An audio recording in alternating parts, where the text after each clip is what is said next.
അസ്സലാമു അലൈക്കും വറഹ്മത്തുള്ളാഹി വബറകാതുഹു. അൽഹംദുലില്ലാഹി റബ്ബിൽ ആലമീൻ. അസ്സലാത്തു വസ്സലാമു അലാ നബിയ്യിനാ മുഹമ്മദ് വഅലാ ആലിഹി വഅസ്ഹാബിഹി അജ്മഈൻ അമ്മാ ബഅദ്. പീസ് റേഡിയോ ഓൺലൈൻ കൗൺസിലിങ്ങിൻ്റെ ഈ ലൈവ് എപ്പിസോഡിലേക്ക് പ്രിയപ്പെട്ട ശ്രോതാക്കളെ ഹാർദവമായി സ്വാഗതം ചെയ്യുകയാണ്. വൈവാഹിക ജീവിതത്തിലേക്ക് കാലെടുത്തു വെച്ചവരോ അല്ലെങ്കിൽ ഏറെ പ്രതീക്ഷകളോടെ വിവാഹ ജീവിതത്തെ നോക്കിക്കാണുന്നവരോ ആയ നമ്മുടെ സഹോദരന്മാർക്ക് അവരുടെ ചോദ്യങ്ങൾക്കുള്ള മറുപടികളും അതോടൊപ്പം മാർഗനിർദ്ദേശങ്ങളുമാണ് ഈയൊരു ഓൺലൈൻ കൗൺസിലിങ്ങിൻ്റെ ഈ ഒരു ലൈവ് എപ്പിസോഡിൽ നമ്മൾ ഉൾപ്പെടുത്തിയിട്ടുള്ളത്. ചോദ്യങ്ങൾക്കുള്ള മറുപടികൾ നൽകുന്നത് ബഹുമാന്യനായ പണ്ഡിതൻ പ്രൊഫസർ ഹാരിസ് ബിൻ സലീമാണ്. അദ്ദേഹത്തെ ഈ ലൈവ് ഓൺലൈൻ കൗൺസിലിങ്ങിലേക്ക് സ്വാഗതം ചെയ്യുന്നു. പീസ് റേഡിയോ പെരിന്തൽമണ്ണ സ്റ്റുഡിയോയിൽ എന്നോടൊപ്പം ഡോക്ടർ ഫസലുർ റഹ്മാൻ. ഈയൊരു ഓൺലൈൻ കൗൺസിലിങ്ങിലെ ഒന്നാമത്തെ ചോദ്യത്തിലേക്ക് നമ്മൾ പ്രവേശിക്കുന്നു. ഒരു സഹോദരി എഴുതി ചോദിച്ച ഒരു ചോദ്യമാണ് ആദ്യമായി നമ്മൾ വായിക്കുന്നത്. ഭർത്താവ് സ്നേഹത്തോടെ ഒന്നും സംസാരിക്കാറില്ല. വിളിച്ചാൽ തന്നെ ഞാൻ അങ്ങോട്ട് വാ തോരാതെ സംസാരിക്കുക എന്നതല്ലാതെ അദ്ദേഹം ഇങ്ങോട്ടൊന്നും പറയുവാൻ താല്പര്യമുള്ളതായി തോന്നിയിട്ടില്ല. അദ്ദേഹത്തിന് ദാമ്പത്യ ജീവിതത്തിനോട് തന്നെ പ്രത്യേകിച്ചൊരു താല്പര്യമുള്ളതായി എനിക്ക് തോന്നിയിട്ടില്ല. ഞാൻ എന്താണ് ചെയ്യേണ്ടത്? ഇതുപോലെ സമാനമായ ചോദ്യങ്ങൾ വേറെയും ലഭിച്ചിട്ടുണ്ട്. ഈ ഒരു ചോദ്യത്തിനുള്ള മറുപടിയിൽ നിന്നാണ് നമ്മൾ ആരംഭിക്കുന്നത്. രണ്ട് വിധത്തിലുള്ള ആളുകൾ നമ്മുടെ ഈ ശബ്ദം ഈ ലൈവ് ശ്രദ്ധിച്ചുകൊണ്ടിരിക്കുന്നുണ്ട്. ഒന്ന് നേരത്തെ പറഞ്ഞ പോലെ തന്നെ ഒന്ന് വിവാഹം കഴിഞ്ഞതിന് ശേഷമുള്ള ചില പ്രശ്നങ്ങൾ അഭിമുഖീകരിക്കുന്ന ആളുകളാണ്. അതേപോലെ തന്നെ വിവാഹിതരായ ദമ്പതികളുടെ മാതാപിതാക്കൾ ഇവരുടെ ജീവിതം വിജയിക്കുമോ പരാജയപ്പെടുമോ എന്ന ഏറ്റവും വലിയ ആശങ്കയോടുകൂടെ ഇതിനെ നോക്കിക്കാണുന്ന ആളുകളും ഇരിക്കുന്നുണ്ട്. മിക്കവാറും ഇത്തരത്തിലുള്ള ചോദ്യങ്ങൾ വിവാഹിതരിൽ നിന്ന് വരുന്ന ചോദ്യങ്ങളാണ്.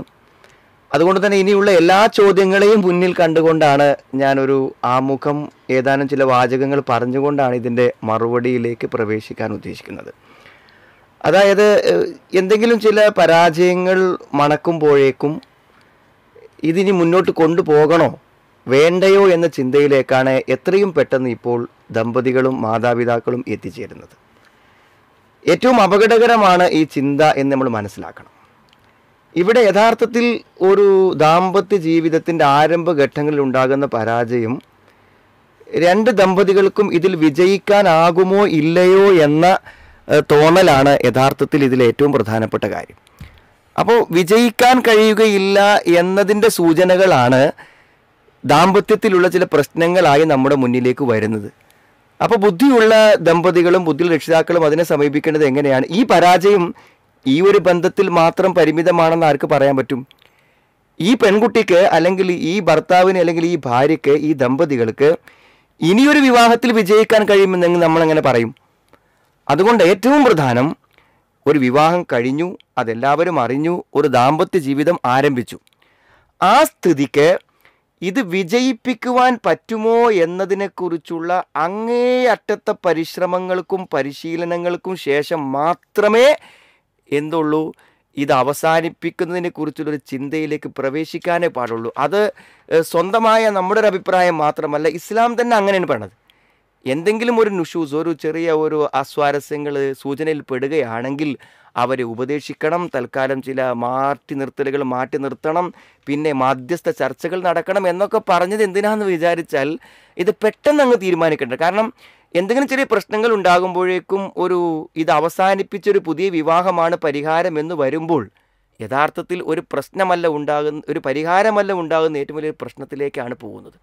അതുകൊണ്ട് എനിക്ക് ഈ വിവാഹിതരായ ദമ്പതികളോട് ചെറിയ ചില പ്രശ്നങ്ങൾ കാണുമ്പോൾ അവരോട് പൊതുവായി പറയാനുള്ളത്, നിങ്ങൾ ഇത് എങ്ങനെയെങ്കിലും ഒരു പരിശീലനത്തിനുള്ള, എനിക്കൊരു ദാമ്പത്യത്തെ വിജയിപ്പിച്ചെടുക്കാൻ കഴിയുമോ ഇല്ലയോ എന്ന ഒരു ചാലഞ്ച്, ഒരു വെല്ലുവിളിയായി ഈ പ്രശ്നങ്ങളെ സ്വീകരിക്കണം. എന്നിട്ട് നമ്മൾ എല്ലാ വഴിയും നോക്കിയിട്ട് ഇനി മുന്നോട്ട് പോവില്ലെന്ന് 100% വ്യക്തമാകുമ്പോഴാണ് അവസാനിപ്പിക്കുന്നതിനെക്കുറിച്ച് നമ്മൾ എന്ത് ചെയ്യേണ്ടത്, ചിന്തിക്കേണ്ടത്. അപ്പോൾ ഇവിടെ ഒരു സഹോദരി പറയുന്നത് എന്താണ്, ഭർത്താവുമായിട്ടുള്ള ആശയവിനിമയങ്ങളിൽ വരുന്ന പ്രയാസത്തെക്കുറിച്ചാണ് ഇപ്പോൾ ആദ്യത്തെ ചോദ്യം വന്നിട്ടുള്ളത്. ഇത് യഥാർത്ഥത്തിൽ എന്താണെന്ന് വെച്ചാൽ ഏതൊരു വ്യക്തിയെ പരിചയപ്പെട്ട് തുടങ്ങുമ്പോഴും ഇങ്ങനൊരു പ്രശ്നമുണ്ട്. ഒരു പുതിയ കോളേജിലോ ക്ലാസ്സിലോ നിങ്ങൾക്ക് അഡ്മിഷൻ വന്നു കഴിഞ്ഞാൽ അവിടെ ഒരു ഫ്രണ്ടിനെ കണ്ടെത്തുവാൻ നിങ്ങൾക്ക് സമയമെടുക്കുന്നുണ്ട്. അതായത് നിങ്ങൾ സംസാരിക്കുന്നവരുടെ കൂട്ടത്തിൽ നിന്നും നിങ്ങളുടെ സംസാരങ്ങളെ സ്വീകരിക്കാനും നിങ്ങൾക്ക് മറുപടി പറയാനും മനസ്സടക്കുവാനും ഷെയർ ചെയ്യാനൊക്കെ പറ്റുന്ന ഒരാളെ കണ്ടുപിടിക്കാനുള്ള കമ്മ്യൂണിക്കേറ്റ് ചെയ്ത് വരാനുള്ള ഒരു സമയം കാലാവധി വേണമല്ലോ. അതാരുമായിട്ടും വേണം. അപ്പോൾ അതുകൊണ്ട് തന്നെ ആ ഒരു സമയപരിമിതിയാണ് യഥാർത്ഥത്തിൽ ഇവിടെയുള്ളത്. നമുക്ക് ആരുമായും കമ്മ്യൂണിറ്റ് ചെയ്യാൻ പറ്റും. ചിലർക്കൊരു വ്യത്യാസമുണ്ടെന്ന് ചില ക്യാരക്ടറുമായിട്ട് നമ്മൾ എങ്ങനെ ഒത്തുപോകും. അതായത് നമ്മളെ സംബന്ധിച്ചിടത്തോളം ജീവിതത്തിൽ എത്രയോ തലങ്ങളിൽ ആളുകൾ നമ്മൾ പരിചയപ്പെടുന്നുണ്ടല്ലോ. ഏതൊക്കെ ടൈപ്പ് ആളുകൾ പെരുമാറുന്നുണ്ട്. ഏതെങ്കിലും ഒരു വ്യക്തിയോട് പെരുമാറ്റം സാധ്യമല്ലെന്ന ഒരു പരാജയത്തോടു കൂടെ നമ്മളൊരു വ്യക്തിയിൽ നിന്ന് അകന്നതുണ്ടോ എന്നെങ്കിലും ഒന്ന് ഓർത്ത് നോക്കൂ നിങ്ങൾ. നമുക്ക് അതിൽ ചില അവർക്കനുസരിച്ച് ചില ആശയവിനിമയങ്ങൾക്കുള്ള വഴികൾ നമ്മൾ കണ്ടെത്തേണ്ടി വരും. ഉമ്മനോട് സംസാരിക്കുമ്പോൾ ഇങ്ങനെ സംസാരിക്കണം, ടീച്ചറോട് സംസാരിക്കുമ്പോൾ ഇങ്ങനെ സംസാരിക്കണം, ആ മാഷോട് പറയുമ്പോൾ ഇങ്ങനെ പറയാവൂ എന്നൊക്കെ നമ്മൾ ചില രൂപങ്ങൾ ഉണ്ടാക്കി അവർക്കനുസരിച്ച് സംസാരിച്ച് നമ്മളും അവരും തമ്മിൽ ആശയവിനിമയങ്ങൾ നടക്കുന്നു എന്നല്ലാതെ ആശയവിനിമയം എനിക്ക് സാധ്യമല്ല എന്ന് പറഞ്ഞ് ഏതെങ്കിലും ഒരു വ്യക്തിയിൽ നിന്ന് അകന്നു വരേണ്ട ഒരു അവസ്ഥ വളരെ അപൂർവം മാത്രമേ നമുക്കുണ്ടാവുള്ളൂ. അതുകൊണ്ട് ഉറപ്പാണ് നിങ്ങൾക്ക് സഹോദരിക്ക് ഈ ഭർത്താവുമായി ആശയവിനിമയങ്ങൾ സാധ്യമാകും. അത് നിങ്ങൾ ആദ്യം ചെയ്യേണ്ടത് എന്താണെന്ന് വിചാരിച്ചാൽ എന്താണ് അദ്ദേഹം ഉമ്മനോട് എങ്ങനെ സംസാരിക്കുന്നു, പെങ്ങന്മാരോട് എങ്ങനെ സംസാരിക്കുന്നു, സുഹൃത്തുക്കളോട് എങ്ങനെ സംസാരിക്കുന്നു, അദ്ദേഹത്തിൻ്റെ സംസാര രീതികളെയും ആശയവിനിമയ രീതികളെയും നിങ്ങൾ മനസ്സിലാക്കാൻ വേണ്ടി ഒരു ഒബ്സർവേഷൻ, അതായത് ഒരു നിരീക്ഷണത്തിന് വേണ്ടി നിങ്ങൾ തയ്യാറാവുക. അപ്പോൾ എന്ത് ചെയ്യും, നിങ്ങൾ ഈ കമ്മ്യൂണിക്കേഷന് പറയുന്ന വിഷമം ഒരു പക്ഷേ ഉമ്മ പറയുന്നുണ്ടാവില്ല, ബ്രദേഴ്സ് പറയുന്നുണ്ടാവില്ല, ഫ്രണ്ട്സ് പറയുന്നുണ്ടാവില്ല. അപ്പോൾ നമ്മൾക്കും എന്ത് ചെയ്യും, ദീർഘകാലം കൊണ്ട് ഉമ്മയ്ക്ക് അയാളുമായി കമ്മ്യൂണിക്കേഷൻ സാധ്യമായതുപോലെ, ബ്രദേഴ്സിന് സാധ്യമായതുപോലെ, മറ്റു സുഹൃത്തുക്കൾക്ക് സാധ്യമായതുപോലെ നിങ്ങൾക്കും സാധ്യമാകും. നിങ്ങളൊന്ന് വെയിറ്റ് ചെയ്ത് അയാളുടെ സംസാര രീതിയും രൂപവും മനസ്സിലാക്കിയാൽ നിങ്ങൾക്ക് സാധ്യമാകും. പിന്നെ തന്നെ കൂടുതൽ സംസാരിക്കുന്ന ആളുകളായിരിക്കും ചില ആൾക്കാർ കുറച്ച് ആൾക്കാർ സംസാരിക്കുന്നതായിരിക്കും.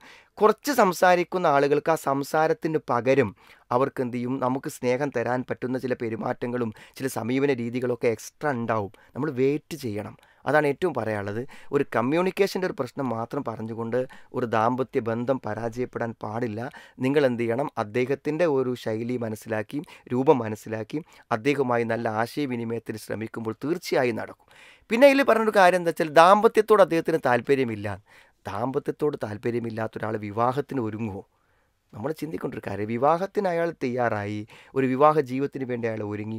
അതുകൊണ്ടെന്താ പറയുക, ദാമ്പത്യ ജീവിതം എന്നത് പലപ്പോഴും ആ ഒരു തുടക്കകാലത്ത് എന്ത് ചെയ്യും, പല ആളുകൾക്കും ചിലപ്പോൾ ചില താല്പര്യമായിട്ട് ജോലിയോടായിരിക്കും, ചിലപ്പോൾ ചില എൻ്റർടൈൻമെൻറ്റുകൾ ഉണ്ടാവും, അതേപോലെ തന്നെ ചില കാര്യങ്ങളുണ്ടാവും, ചില സംഘടനാ പ്രവർത്തനങ്ങൾ ഉണ്ടാവും. അപ്പോൾ എന്ത് ചെയ്യും, അതിലൊക്കെ ജീവിക്കുന്ന ഒരാൾ പെട്ടെന്നൊരു വിവാഹം കഴിക്കുമ്പോൾ അതിൽ നിന്നൊക്കെ കുറച്ച് സമയം തന്ന്, ആ സമയം വിവാഹത്തിലേക്ക് തന്ന് ഒരു ദാമ്പത്യത്തിന് വേണ്ടി കുറച്ച് സമയവും സന്ദർഭമൊക്കെ കണ്ടെത്താൻ കുറച്ച് സമയം പിടിക്കും.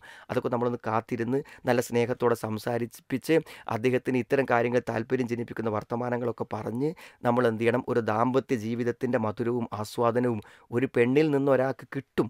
അത് നൽകാൻ തുടങ്ങിയാൽ ആ ആസ്വാദനത്തിൽ അയാൾ എന്ത് ചെയ്യും, തൽപരനാകും. മറ്റെല്ലാം വിട്ട് അയാൾ ദാമ്പത്യപരമായ കാര്യങ്ങളിലേക്ക് വരുന്നൊരവസ്ഥ സൃഷ്ടിക്കാൻ ഒരു സ്ത്രീക്ക് വളരെ ഈസിയായി സാധിക്കും. അപ്പോൾ ഇത് രണ്ടും യഥാർത്ഥത്തിൽ വലിയൊരു പ്രശ്നങ്ങളല്ല. നമ്മളൊന്ന് സഹകരിച്ച് ശ്രമിച്ചാൽ തീർച്ചയായും നിങ്ങൾക്ക് വിജയിക്കാൻ പറ്റും.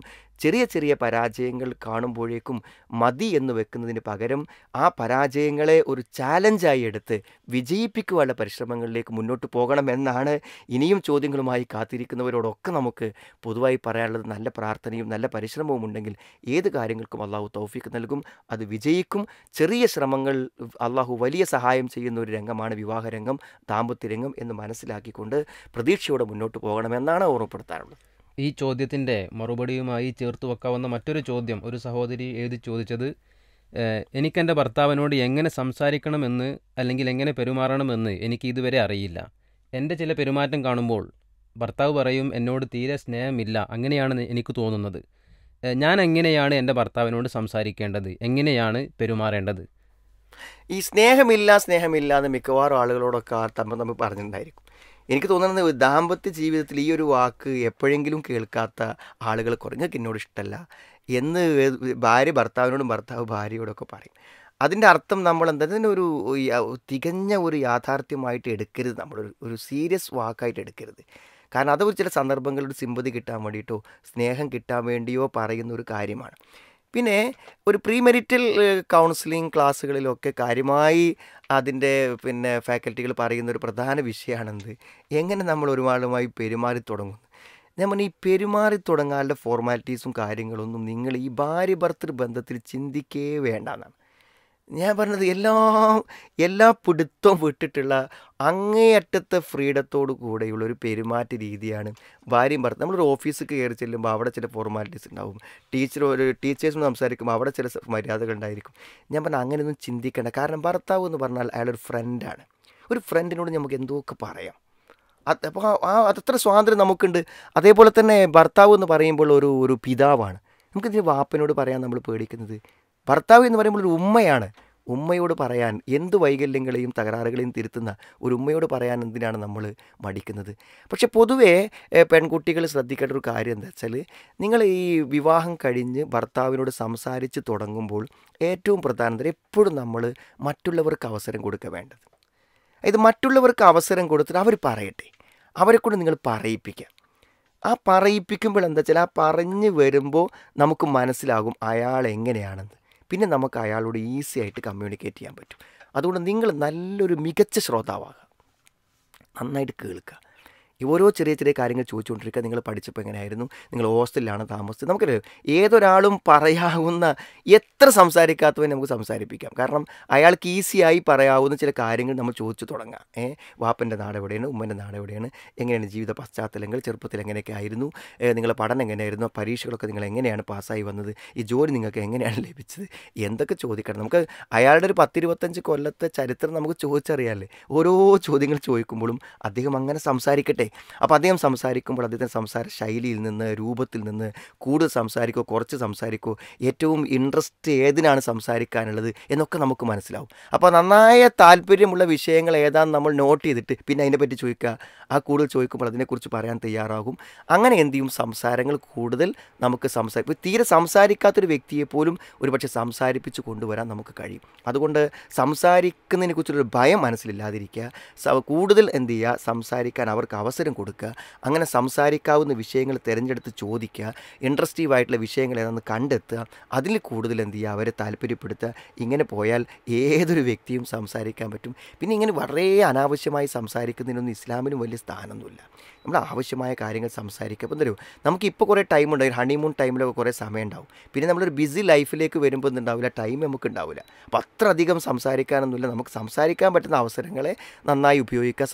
സംസാരം മനസ്സുകളെ അടുപ്പിക്കും. അപ്പോൾ വെറുതെ ഒരു ഭയത്തിൻ്റെ ആവശ്യമില്ല. അദ്ദേഹത്തിൻ്റെ ഒരു സ്വഭാവം മനസ്സിലാക്കി പരമാവധി സംസാരിക്കാൻ ശ്രമിച്ചാൽ അത് വിജയിക്കുമെന്ന് തന്നെയാണ് മനസ്സിലാവുന്നത്. മറ്റൊരു ചോദ്യം ഒരു സഹോദരി ചോദിച്ചത്, ഭർത്താവിന് എന്നെ മനസ്സിലാക്കുവാനോ അല്ലെങ്കിൽ എൻ്റെ പ്രശ്നങ്ങൾ ചോദിക്കുവാനോ സമയമില്ല, ജോലി തിരക്കാണ് പ്രധാന കാരണം. അതുകൊണ്ട് തന്നെ അദ്ദേഹം ആവശ്യത്തിനനുസരിച്ച് പണമുണ്ടാക്കി കൊണ്ടുവരുന്നുണ്ട്, എന്നാൽ ഒന്നിച്ചിരിക്കുവാനോ ഒപ്പം സമയം ചെലവഴിക്കുവാനോ അദ്ദേഹത്തിന് താല്പര്യവുമില്ല. അദ്ദേഹത്തിന് ഈ ഒരു കടുപ്പമുള്ള ജോലിയുടെ പിന്നാലെയാണ് അദ്ദേഹമുള്ളത്. ഞാൻ അദ്ദേഹത്തോട് ഇത്തരം കടുപ്പമുള്ള ജോലി ഒഴിവാക്കി കൊള്ളാൻ പറഞ്ഞു, പക്ഷേ അദ്ദേഹം അത് കേൾക്കുന്നില്ല. ഇത്തരമൊരു സാഹചര്യത്തിൽ ഞാൻ എന്താണ് ചെയ്യേണ്ടത്? എൻ്റെ ജീവിതം തന്നെ ഇല്ലാണ്ടായ ഒരു സാഹചര്യമാണ് ഇപ്പോഴുള്ളത്. ഞാൻ എന്ത് ചെയ്യണം? എന്തായാലും ചിലതൊക്കെ നമ്മൾ ചോദിച്ചു വാങ്ങേണ്ടതല്ലത്. നമ്മളിപ്പോൾ ഒരു ഭർത്താവിൻ്റെ ചില താല്പര്യങ്ങൾ, ചില സ്വഭാവങ്ങൾ, രൂപങ്ങളൊക്കെ നമ്മൾ വിമർശിക്കുന്നത് കൊണ്ടോ അല്ലെങ്കിൽ നമ്മൾ ഉദ്ദേശിക്കുന്നൊരു മാറ്റം അയാളിൽ നിന്ന് നിരന്തരമായി ഇങ്ങനെ ആവശ്യപ്പെടുന്നത് കൊണ്ടോ സംഭവിക്കുന്ന ഒരു കാര്യമല്ല. ഏതൊരു വ്യക്തിയുടെയും സമീപന രീതികളെ, സ്വഭാവങ്ങളെ, താല്പര്യങ്ങളെ ഒക്കെ എന്ത് ചെയ്യും, നമുക്ക് ക്രമപ്രബുദ്ധമായ ഇടപെടലുകളിലൂടെ മാറ്റിയെടുക്കാൻ നമുക്ക് കഴിയും. നമുക്കതങ്ങനെ മാറ്റിയെടുക്കാൻ കഴിയും. അപ്പോൾ എന്താ അറിയോ, അദ്ദേഹത്തിൻ്റെ നിലവിലുള്ളൊരു ജോലിയും സംവിധാനങ്ങളും മാറ്റുന്നത് കൊണ്ട് മാത്രം നിങ്ങൾക്ക് റിലാക്സ് ചെയ്യാൻ സമയം കിട്ടുമെന്ന് നിങ്ങൾ വിശ്വസിക്കേണ്ട. എന്താണ് ചെയ്യേണ്ടതെന്ന് വെച്ചാൽ, സ്വാഭാവികമായും അദ്ദേഹത്തിൻ്റെ കാര്യങ്ങളിൽ എന്ത് ചെയ്യുക, നമ്മളൊരു ടൈം, ഒരു വീക്കിലി ടൈം അല്ലെങ്കിൽ ഒരു മന്ത്ലി ടൈമൊക്കെ നമ്മൾ എന്ത് ചെയ്യും, അങ്ങനെ അടുത്ത ഈ ഇതുണ്ടല്ലോ, മെയ് ദിനത്തിൻ്റെ അന്ന് 1-ാം തീയതി, അന്ന് നിങ്ങൾക്കൊരു ഒഴിവുള്ള ദിവസമാണല്ലോ, അത് നിങ്ങളൊന്ന് നോട്ട് ചെയ്തിടണം. നമുക്കൊരു സ്ഥലത്ത് പോകാനുണ്ട്. നമ്മൾ വളരെ ഒരു മിനിമം ആവശ്യമാണത്. തീർച്ചയായും അദ്ദേഹം അത് കേൾക്കും. നേരെ മറിച്ച് നമ്മൾ എന്നും വൈകുന്നേരം വരുമ്പോൾ നിങ്ങൾക്ക് എന്നും പണിയാണ്, നിങ്ങൾക്ക് എന്നും ജോലിയാണ്, ഒന്നിനും സമയമില്ല, ഫോൺ വിളിച്ചെടുക്കണില്ല, എന്താ ചെയ്യുക എന്നിങ്ങനെ വൈകുന്നേരങ്ങളിൽ പറയുന്നത് കൊണ്ട് അയാളിൽ ചേഞ്ച് ഉണ്ടാകുന്നത് വിശ്വസിക്കരുത്. അത് ഒരു ഡിസ്റ്റർബൻസാണ്, ഒരു ശല്യപ്പെടുത്തലാണ്. ഒരിക്കലും ഒരു സ്വൈരം കൊടുക്കാത്ത അവസ്ഥയാണ്. അപ്പോൾ നമ്മളെന്താ പറയുക, കുറച്ച് സമയങ്ങളെ ഫിക്സ് ചെയ്ത് വളരെ റിലാക്സ് ചെയ്ത് നല്ല രൂപത്തിൽ സംസാരിച്ച് കുട്ടികൾക്ക് ഒരു താല്പര്യം, നമ്മുടെ താല്പര്യം പറയേണ്ട, കുട്ടികൾക്ക് ഒരു താല്പര്യമുണ്ട് ഒന്ന് പോകാനേ, അവരെ വീട്ടിൽ അവിടെ പോയി ഇവർ പോയി എന്നൊക്കെ പറയുന്നുണ്ട്, ഒന്നുമില്ല, നിങ്ങളെ ബിസിയൊക്കെ എനിക്കറിയാം. അപ്പോൾ എന്ത് ചെയ്യുക, നമ്മൾ എവിടെയെങ്കിലും അപ്പോൾ ഇങ്ങനെ സംസാരിച്ച് അന്ന് ആ മെയ് 1 ഇങ്ങനെ പോകുമ്പോൾ നിങ്ങളവിടെ പറയാം, നമുക്കൊരു വീക്കിലി പിന്നെ ഏതെങ്കിലും ഒരു ദിവസം നിങ്ങൾക്ക് ഓഫുള്ള ദിവസം വൈകുന്നേരം ഒരു 5 മണി മുതൽ ഒന്നിങ്ങനെ പുറത്തിറങ്ങാൻ പറ്റിയാൽ നമുക്ക് കുറച്ച് കാര്യങ്ങളൊക്കെ സംസാരിക്കാനും കുട്ടികൾക്ക് എന്തെങ്കിലുമൊക്കെ പറഞ്ഞു കൊടുക്കാനൊക്കെ പറ്റും. അപ്പോൾ അത് അദ്ദേഹം അത് സ്വീകരിക്കും. അപ്പോൾ ഇതൊരു വീക്കിലി ആഴ്ചയിലേക്ക് മാറും. പിന്നെ സ്വാഭാവികമായിട്ട് എന്ത് ചെയ്യുക, നമ്മൾ പറയാണ്, നമുക്ക് നിങ്ങളൊരു 9 മണിയാകുമ്പോൾ ഞാൻ ജോലിയൊക്കെ തീർക്കുക, അടുക്കളയൊക്കെ തീരും, നിങ്ങളൊന്ന് എത്തിക്കഴിഞ്ഞാൽ നമുക്കൊരു 10 മണി വരെയൊക്കെ എന്ത് ചെയ്യുക, നമുക്കൊന്ന് റിലാക്സ് ചെയ്യാനും കുട്ടികൾക്ക് എന്തെങ്കിലും പറഞ്ഞു കൊടുക്കാനൊക്കെ പറ്റും. എന്നിട്ട് ഇങ്ങനെ നമ്മളൊരു പ്രായോഗികമായ ചില കാര്യങ്ങൾ കാണിച്ചു കൊടുത്ത് അദ്ദേഹത്തെ എന്ത് ചെയ്യാണ്, നമുക്ക് വേണ്ടി സമയം സ്പെൻഡ് ചെയ്യുന്ന ഒരവസ്ഥയിലേക്ക് എത്തിക്കാൻ നമുക്ക് പറ്റും. നിങ്ങളുടെ ജീവിതത്തിൽ നിങ്ങൾക്ക് വേണ്ട ഉത്തരവാദിത്തങ്ങളൊക്കെ നിർവഹിച്ച് തരിക, ആവശ്യമുള്ളതൊക്കെ വാങ്ങിത്തരിക, നിങ്ങളുടെ കാര്യങ്ങളെക്കുറിച്ച് അന്വേഷിക്കുക, ഇങ്ങനെയൊക്കെ ഉണ്ടെങ്കിൽ നമുക്കൊരു റിലാക്സ് ചെയ്യാനുള്ളൊരു സമയത്തിൻ്റെ പരിമിതി മാത്രമാണെങ്കിൽ ആ ഉദ്ദേശിക്കുന്ന കാര്യത്തിലേക്ക് പ്രായോഗികമായി എത്തിക്കാം. പലപ്പോഴും സ്ത്രീകൾക്ക് പറ്റുന്ന അബദ്ധം എന്താ വെച്ചാൽ അവർക്ക് വേണ്ടത് അവർ നിരന്തരമായി ബുദ്ധിമുട്ട് ചോദിച്ചുകൊണ്ടിരിക്കുക ചെയ്യുക. അതുകൊണ്ട് കാര്യമില്ല, ചോദിച്ചുകൊണ്ടിരുന്ന് ബുദ്ധിമുട്ടിലാവും. നേരെ മറിച്ച് പ്രായോഗികമായ ചില വഴികൾ കാണിച്ചു കൊടുത്ത് അവരെ നാം ഉദ്ദേശിക്കുന്ന വഴിയിലേക്ക് എത്തിക്കലാണ് ഏറ്റവും പ്രായോഗികമായ മാർഗം. കുടുംബ വിഷയങ്ങൾ ഏറ്റവും മനോഹരമായി ഒരു കുടുംബം മുന്നോട്ട് കൊണ്ടുപോകുവാൻ പരസ്പരമുള്ള ചർച്ചയും അതോടൊപ്പം കൂടിയാലോചനയും എല്ലാമാണ് ഹാരിസ് മൗലവിയുടെ ഒരു സംസാരത്തിൽ ഊന്നി പറഞ്ഞിട്ടുള്ളത്. അതോടുകൂടെ ചേർത്ത് വെക്കാവുന്ന ഒരു ചോദ്യമാണ് ഒരു സഹോദരി നമ്മോട് ചോദിച്ചിട്ടുള്ളത്. ഈ കുടുംബ വിഷയങ്ങൾ ചർച്ച ചെയ്യുന്നിടത്ത് ഭാര്യയുടെ പങ്കെന്താണ്? ഒരു ഭർത്താവ് ചോദിച്ചൊരു ചോദ്യം, ഭാര്യയുടെ വാക്കുകളെല്ലാം നമ്മൾ പരിഗണിക്കേണ്ടതുണ്ടോ? ഈ ചോദ്യത്തിനുള്ള ഒരു മറുപടി. ഇതിലൊരു സൈക്കോളജി ഉണ്ട്. അതായത് ഒരു കുടുംബത്തെ തകർത്ത് കളയുന്ന ഒരു ചിന്ത എന്താണെന്ന് ചോദിച്ചാൽ നമ്മുടെ ഈഗോ ആണ്.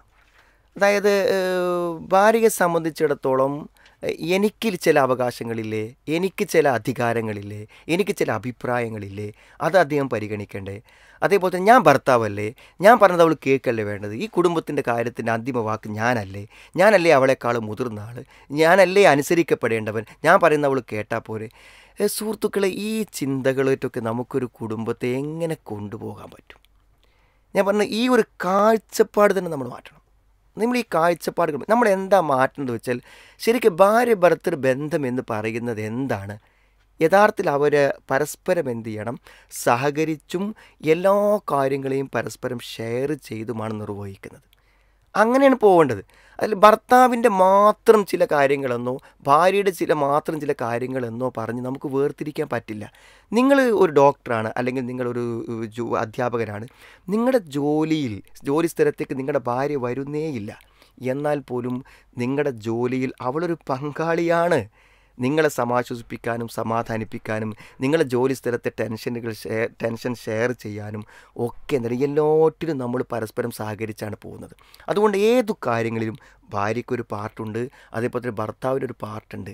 അത്രയേ ഉള്ളൂ. അപ്പോൾ അത് ചില സമയത്ത് നമ്മളൊരു അസിസ്റ്റൻ്റ് ആവാം, അല്ലെങ്കിൽ നമ്മൾ എന്ത് ചെയ്യാം, കാര്യങ്ങളിലെ അവസാനത്തെ തീർപ്പ് പറയുന്ന ആളാവാം. അതൊന്നും നമ്മൾ പരിഗണിക്കണം. നമ്മുടെ വിഷയങ്ങൾ ദാമ്പത്യം ഭംഗിയായി നടന്നു പോകാൻ പരസ്പരം നമ്മൾ സഹകരിക്കുക എന്നുള്ളതാണ് ഏറ്റവും പ്രധാനപ്പെട്ട കാര്യം.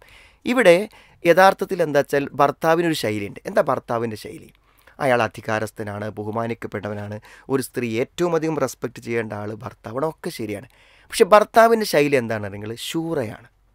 അതായത് ശൂറ എന്ന് പറഞ്ഞാൽ എന്താണ്? നമ്മളിപ്പോൾ ഏത് സന്ദർഭത്തിലും എന്ത് ചെയ്യുക, ഒരു കാര്യം കൽപ്പിക്കുന്നതിന് പകരം ഇപ്പോൾ ഒരു ചായ വേണം, നീ ഒരു ചായ ഉണ്ടാക്കി കൊണ്ടുപോവാ എന്ന് ഏതെങ്കിലും ഭർത്താക്കന്മാർ പറയൂ? ഒരു നല്ലൊരു ചായ കുടിക്കേണ്ട സമയമാണിപ്പോൾ എന്ന് പറഞ്ഞാൽ എന്താ എൻ്റെ പോലെ തിരക്കോ ബുദ്ധിമുട്ടോ എന്തെങ്കിലും ഉണ്ടോ, ഒരു ഫ്രീ ആണോ, ആണെങ്കിൽ ഒരു ചായ ഉണ്ടെങ്കിൽ ഉണ്ടാക്കി വെച്ചോണ്ടോ, അല്ലെങ്കിൽ ഒരു ചായ കിട്ടിയാൽ എന്ന് പറയുമ്പോൾ അതിലൊരു വിനയമുണ്ട്, ഒരു ചർച്ചയുണ്ട്. അപ്പോൾ ആ ചായ നൽകുക എന്ന കാര്യത്തിൽ അവളുടെ ഒരു താല്പര്യവും അധികാരവും സൗകര്യവും ഒക്കെ പരിഗണിച്ചുകൊണ്ടാണ് ആവശ്യപ്പെടുന്നത്. അവിടെ അവൾക്കൊരു സന്തോഷമുണ്ട്, മനസ്സിലായി. അപ്പോൾ ആ നിലയ്ക്ക് കഴിഞ്ഞൊന്നും പറയാതിരുന്നിട്ടത് കിട്ടുമെങ്കിൽ അതാണ് ഏറ്റവും നല്ലത്. പറയാതിരുന്നിട്ടത് കിട്ടുമെങ്കിൽ ഏറ്റവും നല്ലതാണ്. പറയുകയാണെങ്കിൽ ഒരു ചർച്ചാ രൂപത്തിൽ. അപ്പോൾ ഭർത്താവ് കൽപ്പിക്കുന്നവനല്ല, മറിച്ച് കാര്യങ്ങൾ ചർച്ച ചെയ്യുന്നവനാണ്. ഭാര്യയോ ഭർത്താവിൻ്റെ എല്ലാ കാര്യങ്ങളിലും വേണ്ട എഡിറ്റിങ്ങുകൾ വരുത്തി എല്ലാ കാര്യങ്ങളും തിരുത്തി ചർച്ചയിലൂടെ സ്നേഹത്തോടെ കാര്യങ്ങൾ പറയുന്ന ഒരു ശൈലിയിലേക്ക് സംസാരങ്ങൾ മാറണം. അവിടെ ആരാണ് തീരുമാനിക്കേണ്ടത്, ആരാണ് പറയേണ്ടത് എന്ന തർക്കങ്ങളിലേക്ക് വന്നാൽ തീർച്ചയായും എന്നും നിങ്ങളുടെ വീട്ടിൽ പ്രശ്നങ്ങളായിരിക്കും. പ്രസക്തമായ ഒട്ടേറെ ചോദ്യങ്ങളും മറുപടികളുമാണ് ഇത്രയും സമയം നമ്മൾ കേട്ടത്. ഇനി പീസ് റേഡിയോ ഓൺലൈൻ കൗൺസിലിങ്ങിൻ്റെ ഈ ഒരു ലൈവ് എപ്പിസോഡ് ഒരു ബ്രേക്കിന് നിർത്തുകയാണ്. ഒരു ചെറിയ ഇടവേളയ്ക്ക് ശേഷം നമ്മൾ വീണ്ടും പുനരാരംഭിക്കും. നമ്മൾ ഇടവേള. Peace radio, tune to reality. Peace radio online കൗൺസിലിങ്ങിൻ്റെ ഈ ഒരു ലൈവ് എപ്പിസോഡ് ബ്രേക്കിന് ശേഷം വീണ്ടും ആരംഭിക്കുകയാണ്.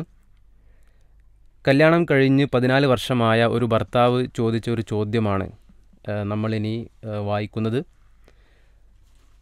കല്യാണത്തിന് ശേഷം ഭാര്യയെ വേണ്ടത്ര പരിഗണിച്ചില്ല എന്നൊരു കാരണത്താൽ കുടുംബജീവിതത്തിൽ വഴക്ക് സാധാരണമാണ്.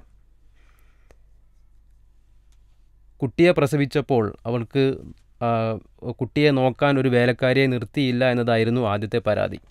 പിന്നെ അതിനുശേഷം ഓരോ ഘട്ടങ്ങളിലും ഇങ്ങനെയുള്ള വ്യത്യസ്തങ്ങളായ ആവശ്യങ്ങൾ അവൾ ഉന്നയിക്കുകയും എന്നാൽ അദ്ദേഹം അത് നിവർത്തിച്ചു കൊടുക്കുകയും ചെയ്തു. എന്നാൽ ഇപ്പോഴും അദ്ദേഹം അവളെ വേണ്ടത്ര സ്നേഹിക്കുന്നില്ല എന്നുള്ളൊരു പരാതിയാണ് ഭാര്യയ്ക്കുള്ളത്. അങ്ങനെ ആ ഒരു ഘട്ടത്തിൽ അവസാനമായി അയാൾ വിവാഹമോചനത്തെക്കുറിച്ചൊന്ന് സൂചിപ്പിക്കുക മാത്രം ചെയ്തപ്പോൾ അവൾ അതിന് പെട്ടെന്ന് തയ്യാറാവുകയും കുട്ടികളോട് ഞങ്ങൾ പിരിയാൻ പോവുകയാണ് എന്നെല്ലാം പറയുകയും ചെയ്തു. ബാപ്പയും ഉമ്മയും മരിച്ച അവൾക്ക് മാനസികമായി പ്രയാസങ്ങളുണ്ടെന്നാണ് അദ്ദേഹം പറയുന്നത്. അങ്ങനെയാണെങ്കിൽ അവൾക്ക് ഏത് രൂപത്തിലുള്ളൊരു കൗൺസിലിംഗ് ആണ് നൽകുവാൻ കഴിയുക? ഞങ്ങളുടെ ജീവിതം അവിടെ പ്രശ്നങ്ങളൊക്കെ പരിഹരിക്കുവാൻ എന്ത് മാർഗങ്ങളാണ് ഉള്ളത് എന്നാണ് അദ്ദേഹത്തിന് അറിയേണ്ടത്. ഈ ദമ്പതികളിൽ നിന്ന് നിരന്തരമായ പരാതികളും പ്രശ്നങ്ങളും വരുമ്പോൾ നമ്മൾ മനസ്സിലാക്കേണ്ട പ്രധാനപ്പെട്ടൊരു കാര്യം, നമ്മുടെ ബന്ധത്തിന് എത്ര പഴക്കമുണ്ടെങ്കിലും മാനസികമായൊരു അടുപ്പം ഉണ്ടായിട്ടില്ല എന്നതാണ്. അതായത് നമുക്ക് തന്നെ അറിയാൻ പറ്റും, നമുക്കിഷ്ടപ്പെട്ടൊരു വ്യക്തി എന്ത് ചെയ്താലും നമ്മൾ ന്യായീകരിക്കുക ചെയ്യുക. മക്കളെ മാതാപിതാക്കൾ ന്യായീകരിക്കും, ഭർത്താവിനെ പറ്റി വേറെ സ്ത്രീ കുറ്റം പറയുമ്പോൾ അതിനെ ന്യായീകരിക്കും. അപ്പോൾ സത്യത്തിൽ വെച്ചാൽ കുറ്റങ്ങൾ കണ്ടെത്തുന്നതിന് പകരം എല്ലാ കുറ്റങ്ങളെയും ന്യായീകരിച്ച് അതൊന്നും കുഴപ്പമില്ലെന്ന് നമുക്ക് തോന്നുന്നത് സ്നേഹത്തിൻ്റെ അടിസ്ഥാനത്തിലാണ്. അപ്പോൾ ഭാര്യ ഭർത്തൃ ബന്ധത്തിൽ മാനസികമായ ഒരു സ്വരച്ചേർച്ച വന്നിട്ടില്ലെങ്കിൽ എന്ത് ചെയ്യും? എന്നെ സ്നേഹിക്കുന്നില്ല, ഇഷ്ടപ്പെടുന്നില്ല എന്നതിൻ്റെ കാരണങ്ങളെ ആരായാനാണ് ശ്രമിക്കുക. അതാണ് ഇവിടെ കണ്ടത്. അതാണ് ഓരോ കാരണങ്ങൾ കണ്ടുപിടിക്കുന്നത്. 14 കൊല്ലമായിട്ടുണ്ടെങ്കിലും മനസ്സുകൊണ്ട് ഇഷ്ടപ്പെടാൻ സാധിച്ചിട്ടില്ല, മാനസികമായൊരു ബന്ധമുണ്ടായിട്ടില്ല. അതിൻ്റെ ഏറ്റവും വലിയ തെളിവാണെന്ത്? വിവാഹമോചനത്തെക്കുറിച്ച് പറഞ്ഞപ്പോഴേക്കും ഒരു പെൺകുട്ടി, 14 കൊല്ലം ജീവിച്ചൊരു പെൺകുട്ടി എന്നാൽ ഞാൻ അവസാനിപ്പിക്കാം എന്ന് പറയണമെങ്കിൽ ഒന്നില്ലെങ്കിൽ മാനസിക പ്രശ്നങ്ങൾ ഉണ്ടാവണം, അല്ലെങ്കിൽ എന്ത് വേണം? ഈ ഒരു ബന്ധത്തിൽ എനിക്കൊരു വിവാഹത്തിൻ്റെ സന്തോഷമോ ഭാവിയോ ഇല്ലെന്ന് അവർ 14 കൊല്ലം കൊണ്ട് മനസ്സിലാക്കി എന്ന് വേണം പറയാൻ. ഇവിടെ ഈ പരിമിതമായ വാചകങ്ങളിൽ നിന്ന് നമുക്കൊരു വിവാഹ പരാജയത്തിൻ്റെ കാരണങ്ങളെ കണ്ടുപിടിക്കുക സാധ്യമല്ല.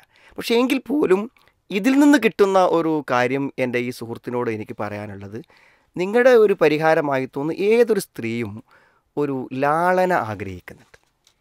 നമ്മൾ ഈ പുരുഷന്മാർക്ക് പറ്റുന്ന ഏറ്റവും വലിയ അപാകത അതാണ്. നമ്മൾ ചിലപ്പോൾ ലക്ഷങ്ങൾ അവർക്ക് നൽകിയിട്ടുണ്ടായിരിക്കും, നമ്മൾ പലതും ഇപ്പോൾ നല്ല വില പിടിച്ച വീടുണ്ടാക്കി കൊടുത്തിട്ടുണ്ടായിരിക്കും, ഗോൾഡ് വാങ്ങിക്കൊടുത്തിട്ടുണ്ടായിരിക്കും, നല്ല ഹോട്ടലിൽ കയറി നല്ല ഭക്ഷണം വാങ്ങിക്കൊടുത്തിട്ടുണ്ടായിരിക്കും, ആഴ്ചയിൽ ചിലപ്പോൾ 1000 200, ഇതൊന്നും കാര്യമില്ല. ഇതൊക്കെ എന്തുള്ളൂ എന്ന് വിചാരിച്ചാൽ ഇതൊക്കെ നമ്മളിത്ത് പണമുണ്ട് അതുകൊണ്ട് ചിലവാക്കിക്കൂടെ, ഇതിൽ അയാളും ഒരു പങ്കാളിയല്ലേ എന്നേ അവർ ചിന്തിക്കൂ. ലാളിക്കാണ് വേണ്ടത്. അത് അത് എങ്ങനെ മനസ്സിലാക്കുക വെച്ചാൽ, നിങ്ങളൊരു കുട്ടി, നിങ്ങൾക്കൊരു മോനോ മോളോ ഉണ്ടെങ്കിൽ നിങ്ങൾ അവർക്ക് ഫീസ് കൊടുക്കുക, അവർക്ക് വാഹനത്തിൻ്റെ പൈസ കൊടുക്കുക, ഡ്രസ്സ് വാങ്ങിക്കൊടുക്കുക, അതല്ല. നിങ്ങൾ മടിയിൽ വെക്കണം, അവരെ തലോടണം, സ്നേഹത്തോടെ ചോദിക്കണം, കാര്യങ്ങൾ അന്വേഷിക്കണം, തമാശ പറയണം, ഒപ്പം ഇരിക്കണം, കൈ പിടിക്കണം, കളിക്കണം, ഒക്കെ വേണ്ടേ? ഈ ലാളന ഏതൊരു സ്ത്രീയും ആഗ്രഹിക്കുന്നുണ്ട്. ഏതൊരു പുരുഷനും ഭാഗത്തുനിന്നും ഒരു സ്ത്രീയോടുണ്ടാവേണ്ട സമീപനമാണ് ലാളന. അവരുടെ സൗന്ദര്യത്തെക്കുറിച്ചും അവരുടെ പാചകത്തെക്കുറിച്ചും അവരുടെ ജീവിതത്തെക്കുറിച്ചും അവരുടെ നന്മകളെക്കുറിച്ചും ഒക്കെ ആത്മാർത്ഥമായി നമ്മൾ എന്ത് ചെയ്യണം? പ്രശംസിച്ചും അതേപോലെ തന്നെ സ്നേഹത്തോടെ കണ്ടും അകന്നു നിൽക്കുമ്പോൾ അടുക്കാനുള്ള ആഗ്രഹത്തെക്കുറിച്ചും എല്ലാം പറഞ്ഞ് ലാളിക്കന്നെ വേണം. അത് ഭർത്താവ് ഇറങ്ങി വരാതെ ഒരു രക്ഷയില്ല. നമ്മൾ വീട്ടിലെത്തിക്കഴിഞ്ഞാൽ ഒരു കുഞ്ഞു മോനോടും കുഞ്ഞു മോളോടും നിങ്ങൾ എങ്ങനെ പെരുമാറുന്നുവോ അതേ പൂർണ്ണമായ പെരുമാറ്റങ്ങളിലേക്ക് ഭർത്താക്കൻ ഇവിടെ അതില്ല. കാരണം ചെറുപ്പത്തിലെ വാപ്പയും ഉമ്മയും നഷ്ടപ്പെട്ടു പോയി ലാളനകൾ അനുഭവിക്കാത്തൊരു പെൺകുട്ടിയാണെന്നാണ് ആ ചോദ്യത്തിലെ സൂചന. അങ്ങനെയാണെങ്കിൽ തീർച്ചയായും അവൾ വിവാഹത്തിലൂടെ ആഗ്രഹിച്ചതാണ്. നിങ്ങൾ ഇന്ന് മുതൽ ആരംഭിക്കുക. നിങ്ങൾ അവൾക്ക് എന്തെങ്കിലും വരുമ്പോൾ എന്തെങ്കിലും സമ്മാനങ്ങളോ ഇഷ്ടപ്പെട്ട വസ്തുക്കളോ മധുര പലഹാരങ്ങളോ ഒക്കെ വാങ്ങിക്കൊടുത്ത് ലാളിച്ച് അവളുമായി കളിച്ച് അങ്ങനെ നബി സല്ലല്ലാഹു അലൈഹി വസല്ലമയുടെ ജീവിതം നിങ്ങൾ നോക്ക്. കളിയും തമാശകളും നിറഞ്ഞ എത്ര ചിരിയും അതേപോലെ തന്നെ സന്തോഷങ്ങളും നിറഞ്ഞ ഒന്നിച്ചു പിന്നെ ഓട്ട മത്സരം നടത്തുന്നതൊക്കെ നമ്മൾ വായിക്കുന്നത് കാണുന്നു. അതേപോലെ തന്നെ കളറിപ്പയറ്റ് പോലുള്ള എന്തോ അഭ്യാസ കലകളെ കാണാൻ അവസരം കൊടുത്തൊക്കെ പറയുമ്പോൾ സുഹൃത്തുക്കൾ ഇതൊക്കെ വേണ്ടേ? ഒരു പെണ്ണ് ആഗ്രഹിക്കുന്നുണ്ട് ഏത് പ്രായത്തിലും. ആ ലാളന നിങ്ങൾ നിങ്ങളുടെ ജീവിതത്തിൽ ശീലിച്ചാൽ തീർച്ചയായും ഈ ദാമ്പത്യ പ്രശ്നങ്ങൾ പരിഹരിച്ച് പോകുമെന്ന് എനിക്ക് തോന്നുന്നു. നിങ്ങൾ റെസ്പോൺസിബിളാണ്, കാര്യങ്ങളൊക്കെ കൊടുക്കുന്നുണ്ട്. പക്ഷേ ലാളിക്കാൻ നിങ്ങൾ മറന്നു പോകുന്നുവോ, സ്നേഹിക്കാൻ നിങ്ങൾ മറന്നു പോകുന്നുവോ എന്നാണ് സംശയം. ഇനി ഒരുപക്ഷെ യഥാർത്ഥത്തിൽ ഒരു മാനസിക പ്രശ്നമുള്ളൊരു ഭാര്യയാണെങ്കിൽ ഏത് തരത്തിലുള്ള കൗൺസിലിംഗ് ആണ് ഇതിനൊരു പരിഹാരമായി മാറുക? ഈ മാനസിക പ്രശ്നം എന്നുള്ളത് തൊടാൻ നമുക്ക് വലിയ പേടിയാണ്. കാരണം എപ്പോഴും ദാമ്പത്യ പ്രശ്നങ്ങളിൽ പ്രശ്നമുണ്ടാകുമ്പോൾ വേഗം കണ്ടുപിടിക്കുക മാനസിക പ്രശ്നങ്ങളാണ്. ഈ മനസ്സ് എന്നുള്ളത് സങ്കീർണമായ ഒരു അവസ്ഥയാകുന്നത് കൊണ്ട് നമുക്ക് ഏതൊരു വ്യക്തിയിലും എന്ത് ചെയ്യാൻ പറ്റും, മാനസികം ആരോപിക്കാൻ പറ്റും. ഇപ്പോഴത്തെ പുതിയൊരു കണക്കനുസരിച്ച് എന്താ വെച്ചാൽ സാധാരണ സമൂഹത്തിൽ 20%, 10% എന്നൊക്കെയാണ് ഓരോ രോഗത്തെക്കുറിച്ച് പറയുക. പക്ഷേ മാനസിക അസ്വസ്ഥതയെക്കുറിച്ചുള്ള കണക്ക് നിങ്ങൾ ഗൂഗിളിൽ അടിച്ചു നോക്കിയാൽ അത് 100%. ഇനിയിപ്പോൾ അത് അങ്ങനെ 120% ആകാനല്ലാതെ കുറയില്ല. അപ്പോൾ ആരെ പറ്റിയും പറയാൻ പറ്റും. അപ്പോൾ എല്ലാവരും ചെയ്യുന്നത് വെച്ചാൽ വേഗം ഒരു സൈക്കാട്രിസ്റ്റിനെ കാണിച്ചിട്ട് ഒരു പേരും നമ്പറൊക്കെ എഴുതിയിട്ട് ഒരു ഗുളികൻ്റെ പേരും എഴുതി കിട്ടിയാൽ എന്ത് ചെയ്യും, ഡൈവേഴ്സ് ചെയ്യാനും കോടതി പോകാനൊക്കെ തെളിവുണ്ടാക്കലാണ്. എനിക്ക് തോന്നുന്നത് സ്മൂത്തായ ബന്ധങ്ങളിൽ ജീവിക്കുന്നവർ പോലും എന്ത് ചെയ്യുന്നുണ്ട്, ഇത്തരം തെളിവുകൾ കാലാകാലം സൂക്ഷിച്ച് വെക്കുന്നുണ്ടോയെന്നാണ്. എപ്പോഴോ പോയ ഒരു സൈക്കാട്രിസ്റ്റിനെ കൺസൾട്ട് ചെയ്തിട്ടുള്ള ഒരു പ്രിസ്ക്രിപ്ഷൻ കയ്യിൽ സൂക്ഷിക്കുന്നവരാണ് പല ആൾക്കാരും. സത്യത്തിൽ ഇതൊരു വളരെ ഒരു ഇത് മാനസിക പ്രശ്നങ്ങൾ എന്ന് പറയുന്നത് നമുക്ക് ആരെ പേരിലും ആരോപിക്കാൻ പറ്റും. എന്നാൽ ഇതൊന്നും ആർക്കും ഉണ്ടാവില്ല എന്ന് നമ്മൾ പറയുന്നില്ല. സത്യത്തിൽ എന്താ വെച്ചാൽ ഈ മാനസിക പ്രശ്നങ്ങളും വിവാഹത്തിൽ വരുന്നത് വിവാഹ പരാജയത്തിൻ്റെ ടെൻഷനുകളിൽ നിന്നാണ് വരുന്നത്. അപ്പോൾ വിവാഹ പരാജയങ്ങൾ അവസാനം എന്ത് ചെയ്യും, ഏതൊരു പെൺകുട്ടിയെയും എന്ത് ചെയ്യുക, ഒരു മാനസികമായ ഒരു ഡിപ്രഷനിലേക്ക് എത്തിക്കാമെന്നാണ് മനസ്സിലാവുന്നത്. അപ്പോൾ അതുകൊണ്ട് നമ്മൾ മാനസിക പ്രശ്നങ്ങൾ നമ്മൾ എങ്ങനെ മനസ്സിലാക്കുക എന്ന് ചോദിച്ചാൽ നമ്മളത് മനസ്സിലാക്കാറുള്ളത് സാധാരണ വിവാഹ ദാമ്പത്യ വിഷയങ്ങളിൽ ഇവർക്ക് മാനസിക പ്രശ്നം കൊണ്ടാണോ പ്രശ്നം എന്ന് ചിന്തിക്കുക. നമുക്ക് അവർ ചില കാര്യങ്ങൾ നമ്മൾക്ക് മനസ്സിലാക്കി കൊടുത്താൽ, എത്ര തന്നെ ആവർത്തിച്ച് മനസ്സിലാക്കി കൊടുത്താലും അവർ പ്രയോഗവൽക്കരിക്കാൻ ശ്രമിച്ചാലും ഒരു പക്ഷേ അവർക്ക് തന്നെ സ്വന്തമായി കഴിയാതെ വരിക. അതിന് പല കാരണങ്ങളുണ്ടെങ്കിലും അതിലൊരു കാരണം എന്താണ്, അവിടെ മനസ്സ് അവർക്ക് നിയന്ത്രിക്കാൻ പറ്റാത്ത അവസ്ഥയിലേക്ക് അവരുടെ സ്വഭാവങ്ങളും കാര്യങ്ങളും പരിണമിച്ചതാവാം. ഏതായിരുന്നാലും ഇത്തരം കാര്യങ്ങളൊക്കെ അതൊക്കെ അവസാനം ചിന്തിക്കേണ്ട കാര്യമാണ്. നമ്മളെപ്പോഴും എന്താണ്, നമ്മുടെ പെരുമാറ്റങ്ങളിൽ പ്രശ്നങ്ങളുണ്ടോ, സമീപനങ്ങളിൽ പ്രശ്നങ്ങളുണ്ടോ എന്ന് പരിശോധിച്ച് അതിൽ മാറ്റങ്ങൾ വരുത്തി ബന്ധത്തെ ഏറ്റവും ഊഷ്മളമാക്കി കൊണ്ടുപോകാനാണ് നമ്മൾ ശ്രമിക്കേണ്ടത്. ഗൾഫിൽ ജോലിയുള്ള ഭർത്താവ്, ഒരു സഹോദരി ചോദിച്ചൊരു ചോദ്യമാണ്. ഭർത്താവിന് ഗൾഫിലാണ് ജോലി. ഇപ്പോൾ 3 മാസമായി അദ്ദേഹം വിളിച്ചിട്ട്. സത്യത്തിൽ അവർക്കിടയിൽ ബന്ധത്തിൽ യാതൊരു പ്രശ്നവുമില്ല. എന്നാൽ 3 മാസത്തോളമായി അദ്ദേഹം വിളിച്ചിട്ട്. അതിനുള്ളൊരു കാരണം ഭർത്താവിൻ്റെ വീട്ടിൽ ഭർത്താവിൻ്റെ ഉപ്പയും ഉമ്മയുമായി ചില പ്രശ്നങ്ങളുണ്ട്. ഈ അടുത്ത കാലത്തായി അവിടെ പോയപ്പോൾ അവിടെ ഒരു ചെറിയ കാര്യത്തിന് അവർ ഭർത്താവിൻ്റെ ഉമ്മയും ഉപ്പയും ഈ സഹോദരിയോട് വളരെയധികം കയർത്തു സംസാരിക്കുകയും വളരെ സെൻസിറ്റീവായ ഈ സഹോദരി ധാരാളം കരയുകയും ചെയ്തു. അതിനുശേഷം ഈ സഹോദരിയുടെ മാതാപിതാക്കൾ അവരുടെ സ്വന്തം വീട്ടിലേക്കാക്കി. എന്നാൽ എന്തുകൊണ്ടാണ് സ്വന്തം വീട്ടിലേക്ക് തിരിച്ചു പോയത് എന്ന് ഈ ഭർത്താവ് സഹോദരിയെ വിളിച്ച് ചോദിച്ചതേയില്ല. പിന്നീട് മനസ്സിലായൊരു കാര്യം, ഇവർ രണ്ടാം കല്യാണമാണ്. ആദ്യ കല്യാണം രണ്ടുപേരുടേതും വിവാഹമോചനം ചെയ്യപ്പെടുകയും അങ്ങനെ തുടർന്നുള്ള രണ്ടാം കല്യാണമാണ് ഈ രണ്ടുപേരുടേതും. ഈ ഭർത്താവ് ആദ്യത്തെ ഭാര്യയെ ഒഴിവാക്കുവാനുള്ള കാരണം അത് ഭർത്താവിൻ്റെ മാതാപിതാക്കൾ തന്നെയായിരുന്നു. ആദ്യ ഭാര്യയ്ക്ക് ഒരു എക്സ്ട്രാ മറൈറ്റൽ അഫെയർ ഉണ്ട് എന്ന് ഈ ഭർത്താവിൻ്റെ മാതാപിതാക്കൾ പറയുകയും അത് ഭർത്താവ് അങ്ങനെ തന്നെ വിശ്വസിക്കുകയും ചെയ്തു. എന്നാൽ അതൊരു കള്ളമായിരുന്നു. അതുകൊണ്ട് തന്നെ ഈ ഭർത്താവിൻ്റെ മാതാപിതാക്കൾ ഈ സഹോദരിയെക്കുറിച്ചും ഇനി അങ്ങനെ തന്നെ പറയാൻ സാധ്യതയുണ്ട്. അതുകൊണ്ട് തന്നെ ഈ ഒരു ബന്ധം മുറിഞ്ഞു പോകുമെന്ന് സ്വാഭാവികമായും ഈ ഒരു സഹോദരി അങ്ങേയറ്റം ഭയക്കുന്നുണ്ട്. ഈ ഒരു ഘട്ടത്തിൽ തൻ്റെ കുടുംബജീവിതം ഒരു ദുരന്തപൂർണമായ അവസ്ഥയിൽ, ഒരുപക്ഷെ അവസാനിക്കാറായ ഒരു ഘട്ടത്തിലെത്തി നിൽക്കുന്ന ഈ ഒരു അവസ്ഥയിൽ എന്താണ് ഈ ഒരു സഹോദരി ചെയ്യേണ്ടത്? എനിക്കിപ്പോൾ എന്താ പറയുക, ഈ പറഞ്ഞതിനപ്പുറത്തേക്ക് എനിക്ക് ഈ ഒരു കാര്യം കേൾക്കുമ്പോൾ തോന്നുന്ന സംഭവം എന്താണെന്ന് വിചാരിച്ചാൽ, ഈ പാരൻസിൻ്റെ പൂർണ്ണ കൺട്രോളിലുള്ള ചില ഭർത്താക്കന്മാരുണ്ട്. ഇത് പൂർണ്ണമായും എന്ത് ചെയ്യുക, വിവാഹിതരായിട്ടുള്ള ചെറുപ്പക്കാരെ ആര് നിയന്ത്രിക്കുക? കംപ്ലീറ്റ് പാരൻസ് നിയന്ത്രിക്കുക. ഇവൾക്കൊരു പെൻസിൽ വേണമെങ്കിലും ഇവൾക്കൊരു ഡ്രസ്സ് വേണമെങ്കിലും ഒരു തട്ടം വേണമെങ്കിലും ഒക്കെ എന്ത് ചെയ്യണം, ഉമ്മൻ്റെയും വാപ്പൻ്റെയും സമ്മതം വാങ്ങിക്കൊടുക്കുന്ന കംപ്ലീറ്റ് പാരൻസിൻ്റെ നിയന്ത്രണം. എന്താ ഇത് സത്യത്തിൽ എന്താ വെച്ചാൽ വളരെ അപകടകരമായിട്ടുള്ളൊരു പ്രവണതയാണ് നമ്മൾ മനസ്സിലാക്കേണ്ടത്. കാരണം ഈ പാരൻസ് എന്താണ്, മക്കളെ വിവാഹം കഴിഞ്ഞാൽ, പ്രത്യേകിച്ച് ആൺകുട്ടികളുടെ വിവാഹം കഴിഞ്ഞാൽ ആ വിവാഹങ്ങളിൽ ഇടപെടുക എന്നുള്ളത് ഇപ്പോൾ ഇതിലൊരു ഡൈവേഴ്സ് നടന്നു എന്ന് പറയുന്നതെന്നൊക്കെ നമുക്ക് മനസ്സിലാക്കാൻ പറ്റുന്നത് എന്താ വെച്ചാൽ, പൊതുവെ പാരൻസിനെ വിശ്വസിക്കുകയും പാരൻസ് എന്ത് പറയുന്നുവോ അത് പൂർണ്ണമായും വിശ്വസിച്ചിട്ട് അതിനനുസരിച്ച് പ്രവർത്തിക്കുന്ന ആളുകളാണ്. ഇതിൻ്റെ ഏറ്റവും വലിയൊരു ഡേഞ്ചർ എന്ന് വെച്ചാൽ, ഒരു പെൺകുട്ടിയും ഇങ്ങനത്തെ ആൾക്കാരെ കൂടെ നിൽക്കില്ല. കാരണം ഒരു വ്യക്തിത്വമില്ലാത്ത ആളാണ്. ഞാൻ പറഞ്ഞത്, ഇയാൾക്കൊരു തീരുമാനമെടുക്കാൻ പറ്റുന്ന ഒരു വ്യക്തിത്വമില്ലാത്ത ഒരു വ്യക്തിയുടെ കീഴിൽ ഒരു പെണ്ണിനും, ഒരു തൻ്റെ ഇടമുള്ള ഒരു പെണ്ണിനും ജീവിച്ചു പോവുക ഒരിക്കലും എന്തല്ലാതെ സാധ്യമല്ല. അപ്പോൾ അതുകൊണ്ട് സത്യത്തിൽ ഈ മാതാപിതാക്കളോടാണ് നമുക്ക് പറയാനുള്ളത്, അവരത് കേൾക്കില്ലല്ലോ. കാരണം ഈ പാരൻസ് എന്ത് ചെയ്യുന്നത്, ഈ കുട്ടികളുടെ ജീവിതം നമ്മൾ എന്ത് ചെയ്യരുത്, ഒരിക്കലും നശിപ്പിക്കരുത്. കാരണം വിവാഹം കഴിയുന്നതോടുകൂടെ അതൊരു പുതിയ കുടുംബമാണ്. ഒരു പുതിയ കുടുംബം വന്നാൽ അവർക്ക് സ്വതന്ത്രമായി ജീവിക്കുവാനുള്ള എന്ത് ചെയ്യണം, അവസരങ്ങൾ അനുവദിച്ചു കൊടുക്കണം. വെറുതെ ഇടപെട്ടുകൊണ്ടിരിക്കരുത്. ഇപ്പോൾ നോക്കൂ, നിങ്ങൾ നേരത്തെ ഡൈവേഴ്സിനെ കുറിച്ച് പറയുമ്പോൾ എന്താണ്, പാരൻസ് കൊടുത്തൊരു ഇൻഫർമേഷൻ അങ്ങനെ തന്നെയാണ് വിശ്വസിച്ചിട്ടാണ് ആ ഡൈവേഴ്സ് നടക്കുന്നത്. അപ്പോൾ ഇതൊക്കെ എന്താ വെച്ചാൽ, ഈ ഇടപെടലുകളൊക്കെ വലിയ പ്രശ്നങ്ങൾ. അതുകൊണ്ടാണ് ഇപ്പോൾ അവൾ വീട്ടിലേക്ക് പോയതിന് ശേഷം അന്വേഷിക്കാത്ത എന്താ വെച്ചാൽ, അവന് താല്പര്യമുണ്ടാകും വിളിക്കാൻ, പക്ഷേ പാരൻസ് എന്ത് വിചാരിക്കും എന്ന് വിചാരിച്ചിട്ടാണ് അവൻ എന്താണത് വിളിക്കാതിരിക്കുന്നത്.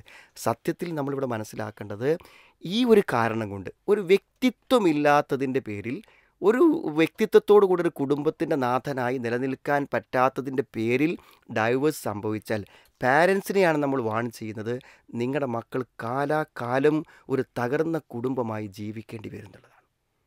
കാരണം ഒരു പെൺകുട്ടി വിവാഹമോചനത്തിന് ശേഷം പറയണം, എന്തായിരുന്നു അയാൾക്ക് പ്രശ്നം എന്ന് വെച്ചാൽ, ഒന്നുമില്ല, വാപ്പിമ്മയും പറഞ്ഞനുസരിച്ച് അയാൾ പോവുള്ളൂ എന്ന് പറഞ്ഞാൽ കഴിഞ്ഞു. ഒരു പെണ്ണും പിന്നെ അവൻ്റെ കൂടെ നിൽക്കില്ല. അതുകൊണ്ട് ഏത് പാരൻസും ശ്രദ്ധിക്കേണ്ടതെന്ന് വെച്ചാൽ, ഒരാൾ കല്യാണം കഴിച്ചു കഴിഞ്ഞാൽ അവനൊരു സെപ്പറേറ്റ് ഫാമിലി വന്നു, ആ ഫാമിലി ഒരു ഫാമിലിയായി തന്നെ പോകാനുള്ള എല്ലാ ഫ്രീഡവും സ്വകാര്യതയും എല്ലാ പ്രൈവസിയും അനുവദിച്ചു കൊടുത്ത് അല്പം ഒന്ന് മാറി നിൽക്കാൻ, ഒരു പേഴ്സണൽ ലൈഫിൽ നിന്ന്, ഒരു കുടുംബ ജീവിതത്തിൽ നിന്ന് ഒന്ന് മാറി നിൽക്കാൻ. വാപ്പൻ്റെയും ഉമ്മൻ്റെയും പേഴ്സണൽ ലൈഫ് മക്കൾ എത്തി നോക്കാറുണ്ടോ? മക്കൾ പാളി നോക്കാറുണ്ടോ? എത്ര കാലം കുട്ടികൾ വിവാഹം കഴിക്കുന്നതിന് മുമ്പ് എത്ര കാലം മാതാപിതാക്കൾ ദമ്പതികളായി ജീവിച്ചു? അവരുടെ ജീവിതത്തിലൊരു സ്വകാര്യത ഉണ്ടായിരുന്നില്ലേ? ആ സ്വകാര്യതകൾ മക്കളറിയാതെ അവർ കാത്തു സൂക്ഷിച്ചില്ലേ? ഇനി അവർ വിവാഹം കഴിച്ചൊരു പുതിയ മണിയറയിൽ പുതിയ ജീവിതവുമായി മുന്നോട്ട് പോകുമ്പോൾ നമ്മളെന്തിനവിടെ ശല്യക്കാരായി നിൽക്കണം? അവർക്ക് ഒരു വഴി വിട്ടുകൊടുക്കൂ. നമ്മളവിടെ സ്വകാര്യതകളിൽ നിന്ന് മാറി നിൽക്കൂ. അവൻ്റെ വരുമാനം അനുസരിച്ചുകൊണ്ട് നിങ്ങളെയും അവളെയും നോക്കി മുന്നോട്ട് പോകട്ടെ എന്നാണ് പറയാനുള്ളത്. ഞാൻ പറഞ്ഞത്, ഈ ഒരു ബന്ധം ഒരിക്കലും വേർപ്പെടാതെ ഇതിനെ വിജയിപ്പിച്ചെടുത്തില്ലെങ്കിൽ നമ്മൾ ഈ പറഞ്ഞ സുഹൃത്തിൻ്റെ ഭാവി അപകടകരമായ ഒരു വഴിയിലേക്കാണ് പോകുന്നത്. ഞാൻ മനസ്സിലാക്കിയിടത്തോളം വിവാഹമോചനങ്ങൾ നടന്നാൽ പുരുഷന്മാർക്കാണ് വിവാഹത്തിന് പ്രയാസം, പെൺകുട്ടികൾക്ക് പ്രയാസമല്ല. ഒരിക്കൽ വിവാഹമോചിതയായ ഒരു പെൺകുട്ടിയെ വേണമെന്ന് പറയുന്ന എത്രയോ അന്വേഷണങ്ങൾ നിലനിൽക്കുന്നുണ്ട്. പക്ഷേ പുരുഷന്മാരെ സംബന്ധിച്ചിടത്തോളം ഒരു ചോദ്യം എന്നുമുണ്ട്, എന്തുകൊണ്ട് വിവാഹമോചനം നടത്തി? നിങ്ങളൊരാണാണ്, നിങ്ങൾ പരാജയപ്പെടാൻ പാടില്ല. പെണ്ണിന് പരാജയമുണ്ടാകും, ഒരു പുരുഷൻ പരാജയപ്പെടാൻ പാടില്ല. പുരുഷൻ പരാജയപ്പെട്ടുവെങ്കിൽ അത് ഒരു വിവാഹത്തിൽ മാത്രമേ പരാജയപ്പെടുള്ളൂ, ഒരു സ്ത്രീയുടെ കാര്യത്തിൽ മാത്രമേ പരാജയപ്പെടുള്ളൂ എന്ന് പറയാൻ പറ്റൂല. അതുകൊണ്ട് ഒരു പുരുഷന് ഡൈവേഴ്സ് എന്ന് പറഞ്ഞാൽ അവൻ്റെ ഭാവി ഇരുളടയുന്ന ഒരു തീരുമാനമാണ്. പക്ഷേ ആണുങ്ങൾക്കാണ് പലപ്പോഴും ധൈര്യം, ആൺകുട്ടികളുടെ രക്ഷിതാക്കൾക്കാണ് ധൈര്യം, അതാണ്ട് ഒഴിവായി പോയാൽ വേറെ കിട്ടുമല്ലോ എന്നാണ്. ആ കിട്ടൽ ഇന്ന് ഏതൊരു ഗ്രേഡിലാണോ വിവാഹമുള്ളത് അതിൻ്റെ താഴെ ഗ്രേഡാണ് അടുത്ത സെലക്ഷൻ, അതിൻ്റെ അടുത്ത ഗ്രേഡാണ് അടുത്ത സെലക്ഷൻ. വലിയ ബുദ്ധിമുട്ടിലേക്കാണ് പോയിക്കൊണ്ടിരിക്കുക എന്ന് നമ്മൾ എന്ത് ചെയ്യണം, മനസ്സിലാക്കണം. അതുകൊണ്ട് വളരെ പക്വമായി ഈ വിവാഹം ഒരിക്കലും നഷ്ടപ്പെടാതെ തിരിച്ചു കൊണ്ടുവരാനുള്ള ശ്രമം നടത്തണമെന്നാണ് ഈ ചോദ്യത്തിൻ്റെ പശ്ചാത്തലത്തിൽ മാതാപിതാക്കളെ ഓർമ്മപ്പെടുത്താനുള്ളത്. പീസ് റേഡിയോ ഓൺലൈൻ കൗൺസിലിംഗ് തുടരുമ്പോൾ ധാരാളം ചോദ്യങ്ങൾ പീസ് റേഡിയോ ആപ്പിലെ ഫീഡ്ബാക്ക് ഓപ്ഷൻ വഴി നമുക്ക് ലഭിച്ചുകൊണ്ടിരിക്കുന്നുണ്ട്. ഒരു ഇടവേള അനിവാര്യമാണ്. നമ്മൾ മറ്റൊരു ഇടവേളയിലേക്ക് പ്രവേശിക്കുന്നു. Peace radio Tune to reality.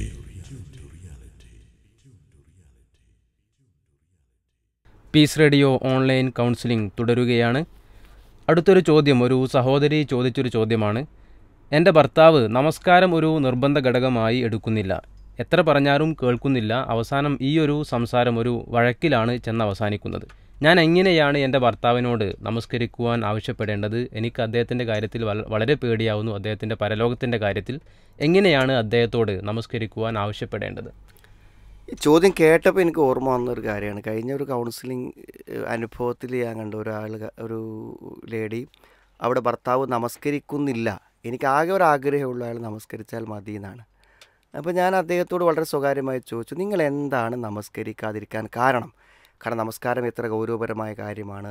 ഒരാൾ മുസ്ലിം എന്ന് പറയണമെങ്കിൽ തന്നെ അയാൾ നമസ്കരിച്ചിരിക്കണം, അല്ലെങ്കിൽ അയാളൊരു അവിശ്വാസിയായിട്ടാണ് മരണപ്പെട്ടു പോവുക.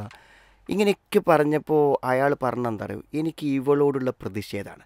കാരണം ഇവൾക്ക് ഞാൻ നിസ്കരിക്കുക എന്നുള്ളതാണ് ഇവിടെ ഏറ്റവും വലിയ ആഗ്രഹം.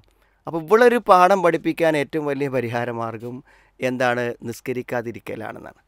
അപ്പോൾ എന്താണ് അവളുമായിട്ടുള്ള പ്രശ്നം എന്ന് വെച്ചാൽ, അവൾക്ക് ചില അവിഹിത ബന്ധങ്ങളും കാര്യങ്ങളൊക്കെ ഉണ്ട്.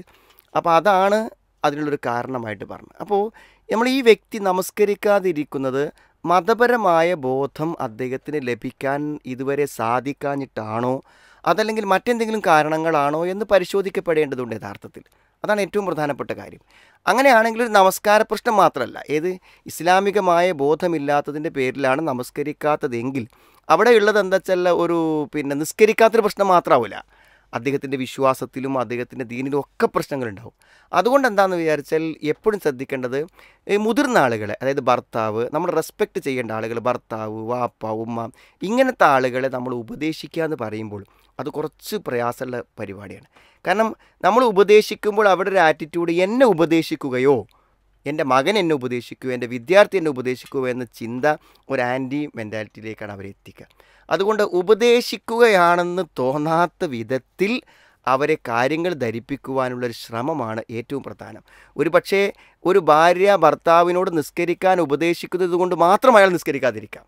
കാരണം അവൾ പറഞ്ഞിട്ട് ഞാൻ നിസ്കരിക്കേണ്ടതാണ്, എൻ്റെ മകൻ പറഞ്ഞിട്ട് ഞാൻ നന്നാവേണ്ട, എൻ്റെ വിദ്യാർത്ഥി പറഞ്ഞാൽ നന്നാവേണ്ട എന്ന അതേ ഒരു ആറ്റിറ്റ്യൂഡ് എന്ത് ചെയ്യാം, മതത്തെ സീരിയസ് ആയിട്ട് എടുക്കാത്ത ഒരാൾക്ക് അതുകൊണ്ട് ഉണ്ടാവാം. അപ്പോൾ എന്താ വെച്ചാൽ നമ്മൾ ചില ആശയങ്ങൾ, ഇപ്പോൾ സാധാരണ നമുക്കറിയാമല്ലോ, ഇപ്പോൾ നമ്മൾ വാട്സപ്പുകളിലൊക്കെ എന്തെങ്കിലുമൊക്കെ വായിക്കുമ്പോൾ കുറച്ച് നമ്മളെ ക്യാച്ച് ചെയ്യുന്ന കാര്യങ്ങൾ കണ്ടാൽ നമ്മൾ എന്ത് ചെയ്യും, അടുത്തൊക്കെ കാണിച്ചു കൊടുക്കുമല്ലോ. ഇതേപോലൊരു കാണിച്ചു കൊടുക്കൽ സംവിധാനം യഥാർത്ഥത്തിൽ എന്ത് ചെയ്യാൻ പറ്റും, ഭാര്യ ഭർത്താക്കന്മാർക്ക്. നിങ്ങളൊരു ഒരാന പാപ്പാനെ കുത്തുന്നൊരു സംഭവം കാണിച്ചു കൊടുക്കുകയാണെങ്കിൽ അത് കാണുമല്ലോ. അതേ കാണിച്ചു കൊടുക്കുന്ന കൗതുക കാഴ്ചകൾക്കിടയിൽ എന്താണ്, ഞാനൊരു ചെറിയൊരു എപ്പിസോഡ് വായിച്ചു, ഒരു 5 മിനിറ്റ് ക്ലിപ്പ് വായിച്ചു, അപ്പോൾ എനിക്കൊരു വല്ലാതെ ഇത് എന്നെ ക്യാച്ച് ചെയ്ത് തോന്നി, നിങ്ങൾക്ക് സൗകര്യപ്പെടുകയാണെങ്കിൽ ഒന്ന് കേട്ട് നോക്കൂ എന്ന് പറഞ്ഞാൽ ക്രമേണ എന്ത് ചെയ്യാൻ പറ്റും, ഒരു മതപരമായൊരു ബോധം ഉണ്ടാക്കി തീർക്കുവാൻ എന്ത് ചെയ്യാൻ പറ്റും, കഴിയും. അതിലൂടെ മാത്രമേ ഒരാളെ നിസ്കാരം എന്നല്ല എന്തൊരു ദീനി കാര്യങ്ങളിലേക്കും കൊണ്ടുവരാൻ പറ്റുള്ളൂ. അതൊരു കൽപ്പനയായിട്ടോ അല്ലെങ്കിൽ ഒരു നിർബന്ധിക്കലായിട്ടൊന്നും തോന്നാത്ത രൂപത്തിൽ അത്തരത്തിൽ ചില കാര്യങ്ങൾ ചെയ്യാൻ ശ്രമിച്ചാൽ ഒരു പക്ഷേ നമസ്കാരത്തിൽ കൊണ്ടുവരാൻ പറ്റും. ഈ 5 നേരം നിസ്കാരം അയാളൊരു നിഷേധ സ്വരത്തിൽ, അതിലൊന്നും വലിയ കാര്യമില്ല, അങ്ങനെ ഒരു വിശ്വാസമില്ല, അങ്ങനെ ഒരു ദീനുമില്ല, അങ്ങനെ ഒരു ഖുർആനുമില്ല എന്നൊക്കെ പറയുകയാണെങ്കിൽ അയാളെ കൂടെ ഒരു മുസ്ലിം സ്ത്രീ ജീവിക്കുക എന്ന് പറയുമ്പോൾ ഇസ്ലാമികമായ ചില പ്രശ്നങ്ങൾ അതിനുണ്ട്. എന്നാൽ ഒരു തസാഹുൽ, ഒരു ഉദാസീനത കൊണ്ട് എന്താണ് നമസ്കാരം ഉപേക്ഷിച്ച് പോകുന്ന ഒരാളാണെങ്കിൽ അയാളെ ക്രമേണ നമസ്കാരത്തിലേക്ക് കൊണ്ടുവരാനുള്ള ശ്രമങ്ങൾ നടത്തിയാൽ നന്നാവുമെന്നാണ് തോന്നുന്നത്. എന്തായിരുന്നാലും ഒരു നല്ല ഉദ്ദേശത്തോടെ ശ്രമിച്ചാൽ അത് കഴിയും, നിങ്ങൾക്ക് വലിയ പ്രതിഫലം ഉണ്ടാകും. അയാളെ അതിലേക്ക് കൊണ്ടുവരുന്നതിൽ വിജയിച്ചാൽ അതിനുവേണ്ട നല്ല ശ്രമങ്ങൾ നടത്താൻ ശ്രമിക്കുക. അള്ളാഹു അദ്ദേഹത്തെ നല്ല മനസ്സ് തോന്നിപ്പിക്കുകയും ദീനിയായി ജീവിക്കുവാനും നമസ്കരിക്കുവാനും ഒക്കെ തൗഫീക്ക് പ്രദാനം ചെയ്യുകയും. ഈ ഒരു കാലത്ത് പല കുടുംബങ്ങളിലും കണ്ടുവരുന്ന ഒരു വളരെ പൊതുവായി കണ്ടുവരാവുന്ന ഒരു പ്രശ്നത്തെക്കുറിച്ചാണ് അടുത്തൊരു ചോദ്യം. ഭർത്താവിൻ്റെ ഫോൺ ഉപയോഗം കുറക്കുവാൻ എന്താണ് വഴി എന്നാണ് ഒരു ഭാര്യ ചോദിച്ചിട്ടുള്ളത്. ഈ ഫോൺ ഉപയോഗത്തിൻ്റെ കാര്യം പറയുമ്പോൾ ഫോൺ ഉപയോഗിക്കാത്തവരാരുമില്ല. പിന്നെ ജീവിതത്തിൽ എല്ലാവരും ഏറ്റവും അധികം സമയം ചെലവഴിക്കുന്നത് ഫോണിൻ്റെ ഉപയോഗങ്ങളിൽ തന്നെയാണ്. അപ്പോൾ നമുക്ക് അപരൻ ഫോൺ ഉപയോഗിക്കുമ്പോൾ അയാൾ കൂടുതൽ സമയം ചിലവഴിക്കുന്ന പോലെ നമുക്ക് തോന്നും, പക്ഷെ നമ്മൾ ഉപയോഗിക്കുമ്പോൾ നമുക്ക് തോന്നില്ല എന്ന് മാത്രമേ ഉള്ളൂ. ഫോൺ എന്നുള്ളത് ഇന്നെന്താണ് എല്ലാവർക്കും ഒരു അഡിക്ഷനാണ്. ഓരോരുത്തരും ഏത് മേഖലയിലാണുള്ളത് അതിനനുസരിച്ച് അവരതിനെ നോക്കിക്കൊണ്ടിരിക്കുകയും ചെയ്യും. അപ്പോൾ നമ്മളെന്താ വെച്ചാൽ പൊതുവേ ഞാൻ ഇതിന് പരിഹാരം, ഭാര്യ ഭർത്താക്കന്മാർക്കിടയിൽ ഫോൺ ഉപയോഗം അവരുടെ ബന്ധങ്ങളെ ബാധിക്കുന്ന ഒരു ഘട്ടമുണ്ടെങ്കിൽ, അവസ്ഥയുണ്ടെങ്കിൽ അതിന് പരിഹാരമായി പ്രായോഗികമായ ഒരു പരിഹാരം നമുക്ക് നിർദ്ദേശിക്കാനുള്ളത് ഒരു എക്സാമ്പിളായിട്ട് കണ്ടാൽ മതി. എല്ലാവർക്കും ഇത് പരിഹാരം അല്ലെങ്കിൽ ഇതിന് സമാനമായ കാര്യങ്ങളാണ് ഇത് പരിഹാരം. അതായത് നമ്മൾ ഒറ്റയ്ക്കാവുമ്പോൾ ഭർത്താവിൻ്റെ ഫോണും അതേ ഭാര്യൻ്റെ ഫോണും നോക്കുക. ഒന്നിച്ചാവുന്ന സമയത്ത് എന്താ വെച്ചാൽ രണ്ടുപേരും ഒരു ഫോൺ നോക്കുക. നമുക്ക് അത്രയും സ്വകാര്യതകളില്ലല്ലോ. ഭർത്താവും ഭാര്യ അറിയാത്ത കാര്യങ്ങളൊന്നുമില്ല. എൻ്റെ എല്ലാം ഭാര്യക്കറിയാം, ഭാര്യൻ്റെ എല്ലാം എനിക്കറിയാം. അതുകൊണ്ട് എന്താ പറയുക, ഒന്നിച്ച് നോക്കുക. എന്ത് ചെയ്യുക, ഭർത്താവിൻ്റെ ഫോണ് ഭാര്യയും കൂടി നോക്കുക, ഭാര്യൻ്റെ ഫോണ് ഭർത്താവോട് നോക്കുക. അങ്ങനെയല്ലോ നമ്മൾ ഒന്നിച്ചിരുന്നിട്ട് ഒരു നോവൽ വായിക്കുന്നു, ഒന്നിച്ചിരുന്ന് ഒരു ഖുർആൻ പരിഭാഷ വായിക്കുന്നു, ഒന്നിച്ചിരുന്ന് പീസ് റേഡിയോ കേൾക്കുന്നു. അതേപോലെ തന്നെ എന്ത് ചെയ്യുക, ഒന്നിച്ചിരുന്ന് നമ്മുടെ ഫോൺ നോക്കുക. അപ്പോൾ എന്താ പറയുക, ആ നോട്ടത്തിൽ സമയം സ്പെൻഡ് ചെയ്യുമ്പോൾ അതിലെന്തുണ്ട്, രണ്ട് പേരും തമ്മിലൊരു സ്നേഹ കൈമാറ്റവും ചർച്ചയും ഒന്നിച്ചുള്ളൊരു ആസ്വാദനവും. നമ്മളൊന്നും മുണ്ടണ്ട, ഒരു കാഴ്ച രണ്ടാൾ ഒന്നിച്ച് കാണുമ്പോൾ തന്നെ ഒരു ഷെയറിങ് നടക്കുന്നുണ്ട്. അതായത് എനിക്ക് കിട്ടുന്ന അതേ മെസ്സേജ് ഇദ്ദേഹത്തിനും കിട്ടി എന്ന് വിചാരിക്കുമ്പോൾ തന്നെ അവർ തമ്മിൽ അറിയാതൊരു കമ്മ്യൂണിക്കേറ്റ് ചെയ്യുന്നുണ്ട്. അപ്പോൾ ഞാൻ പറഞ്ഞത് കഴിയുന്നതും നമുക്ക് പറ്റുമെങ്കിൽ എന്ത് ചെയ്യാം, ഒന്നിച്ചിരുന്ന് നോക്കുക. പിന്നെ ഫോൺ ഉപയോഗത്തെക്കുറിച്ച് ഭാര്യമാർ പരാതി പറയുന്ന ഘട്ടത്തിലേക്ക് എത്തുമ്പോൾ അതൊരു പ്രശ്നമായി വരുന്നതിൽ ചില അഡിക്ഷൻസാണ്. നമ്മൾ ചില പോൺ സൈറ്റുകൾ പോലുള്ളതൊക്കെ കാണുന്ന ആളുകളുണ്ടെങ്കിൽ, സംശയിക്കാൻ വേണ്ടി പറയില്ല, അങ്ങനെയൊക്കെ കാണുന്ന ആളുകളുണ്ടെങ്കിൽ അവരൊന്നും ഫോൺ താഴെ വെക്കുന്ന പ്രശ്നമേ ഉണ്ടാവില്ല. അപ്പോൾ നമുക്കെന്താണ്, ഭർത്താവ് എന്തു കാണുന്നു എന്ന് നോക്കാൻ നിങ്ങൾക്ക് പറ്റുമെങ്കിൽ അയാൾ വിശ്വസ്തനാണ്, ഒരു പ്രശ്നമില്ല. നിങ്ങളുടെ ഫോൺ ഭർത്താവിന് കാണാനും പറ്റുമെങ്കിൽ അത് സുതാര്യമാണ്. എന്നാൽ നമുക്ക് കാണാൻ പറ്റാത്ത വിധം സ്വകാര്യമായി ബാത്റൂമിലും ബെഡ്റൂമിലും ഒക്കെ ഇരുന്നിട്ട് പുറത്ത് പോയിട്ടൊക്കെ ഇരുന്ന് നമ്മുടെ ശ്രദ്ധയിൽപ്പെടാതെ നോക്കുകയാണെങ്കിൽ, അത് നിരന്തരമാണെങ്കിൽ സ്വാഭാവികമായി മറ്റെന്തെങ്കിലും ആണെങ്കിൽ ആ സ്വഭാവ ദൂഷ്യങ്ങൾ പിന്നെ മാറി വരുമ്പോൾ മാത്രമേ ഫോണിൻ്റെ നിയന്ത്രണം സാധ്യമായി വരികയുള്ളൂ എന്നാണ് മനസ്സിലാവുന്നത്. ഭർത്താവിനെ എന്ത് പേര് വിളിക്കണമെന്നാണ് ഒരു ഭാര്യ ചോദിച്ചത്. വിചാരിച്ചാൽ പിന്നെ നമ്മൾക്ക് സ്വയം സ്നേഹത്തിൻ്റെ പേരിൽ അറിയാതെ വന്നു ചേരുന്ന പല പേരുകൾ ഉണ്ടായിപ്പോകലാണത്. അത് നമ്മളെന്താ വെച്ചാൽ കുട്ടിക്ക് പേരിടുന്ന പോലെ ഇടുന്ന ഒരു പേരല്ല യഥാർത്ഥത്തിൽ അത് എന്ന് പറഞ്ഞാൽ. അത് നമ്മുടെ സ്വാഭാവിക ബന്ധങ്ങൾക്കിടയിൽ എന്ത് ചെയ്യാണ്, സംഭവിച്ചു പോണതാണ്. ഇനി അഥവാ അങ്ങനെ സംഭവിച്ചിട്ടില്ല, വിളിക്കാൻ പ്രയാസമുണ്ട് എന്നുണ്ടെങ്കിൽ ഞാൻ എന്തു പേര് നിങ്ങളെ വിളിക്കണം എന്ന സ്നേഹപൂർവ്വമായൊരു ചോദ്യത്തിലൂടെ ഉത്തരം കണ്ടെത്തുന്ന ഒരു ഇഷ്ടപ്പെട്ട പേര് രണ്ടാളും പാടെ കണ്ടെത്തി വിളിക്കലായിരിക്കും ഏറ്റവും നന്നായിരിക്കുക. കാരണം നിങ്ങളൊരു പേര് സെലക്ട് ചെയ്യുമ്പോൾ അത് അദ്ദേഹത്തിന് ഇഷ്ടമില്ലെങ്കിൽ പ്രയാസമാണല്ലോ. അപ്പോൾ അതുകൊണ്ട് സ്വാഭാവികമായും എന്താ വെച്ചാൽ നല്ല ഒരു, ഇനിയിപ്പോൾ നമ്മുടെ ബന്ധങ്ങളിൽ എന്താ വെച്ചാൽ ഇപ്പം നബി സ്വല്ലല്ലാഹു അലൈഹി വസല്ലം ഭാര്യയായ ആയിഷ, ആയിഷ എന്ന് തന്നെ വിളിച്ചായിട്ട് കാണാൻ പറ്റും. ഭർത്താവിന് വിളിക്കുമ്പോൾ ഒരു ബഹുമാനത്തോടു കൂടെയാണ് നമ്മൾ എന്ത് ചെയ്യേണ്ടത്, വിളിക്കേണ്ടത്. അതിന് സാധാരണ നിങ്ങളുടെ നാടുകളിലൊക്കെ ഉപയോഗിക്കുന്ന പദം എന്താണ്, അല്ലെങ്കിൽ അദ്ദേഹവുമായി കൂടി ചർച്ച ചെയ്ത് പറയാൻ അയാൾക്ക് കൂടെ ഇഷ്ടമുള്ളൊരു പേര് സെലക്ട് ചെയ്ത് വിളിക്കുക എന്നുള്ളതായിരിക്കും നന്നായിരിക്കുക എന്നാണ് തോന്നുന്നത്. സാധാരണഗതിയിൽ ഇങ്ങനെ ഒരു ചോദ്യം സാധാരണ വരലില്ല. കാരണം എന്തുകൊണ്ടാണെന്ന് വിചാരിച്ചാൽ നമ്മൾ തമ്മിലുള്ള കമ്മ്യൂണിക്കേഷനിൽ സ്വാഭാവികമായൊരു പേരൊക്കെ ഒരു പ്രയോഗമൊക്കെ വന്നു പോയിട്ടുണ്ടാവും. അങ്ങനത്തെ സ്വാഭാവികതയാണ് ഏറ്റവും നല്ലത്. ഇനി ബോധപൂർവ്വം ഒരു പേരിടണം എന്നുണ്ടെങ്കിൽ എന്ത് ചെയ്യുക, നമ്മൾ പരസ്പരം കൂടി ആലോചിച്ചിട്ട് നിങ്ങൾക്ക് ഞാൻ എന്ത് വിളിക്കേണ്ടതാണ് ഇഷ്ടം ചോദിക്കുക, ആ ഇഷ്ടം അറിഞ്ഞ് വിളിക്കലായിരിക്കും നന്നായിരിക്കുക എന്നാണ് എനിക്ക് തോന്നുന്നത്.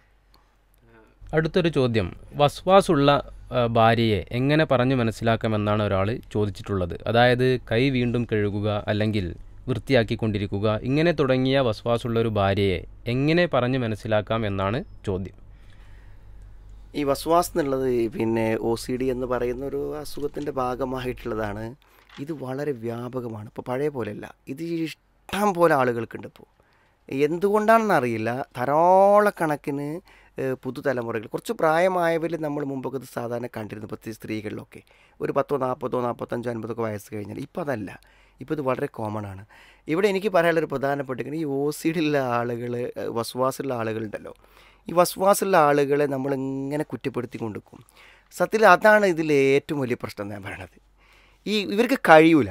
ഇപ്പോൾ ഒരാൾ ബാത്റൂമിൽ നിന്ന് വെള്ളം ഇങ്ങനെ ഒഴിച്ച് പിന്നെ ഒഴിച്ച് ഇങ്ങനെ വരുമ്പോൾ നമ്മൾ പുറത്തിറങ്ങും, ഒരു ടാങ്ക് വെള്ളം ഇപ്പോൾ നിങ്ങൾ ഒഴിച്ച് കളയണം, എന്താ നിങ്ങൾ ചെയ്യണത്, വെള്ളത്തിൻ്റെ വില എന്താണ്, എന്തിനാണ് ഇത് നഷ്ടപ്പെടുത്തി കളയണത് എന്നൊക്കെ നമ്മൾ ചോദിച്ചാൽ അവർക്ക് കഴിയാഞ്ഞിട്ടാണ് അവരിത് ചെയ്യണത്.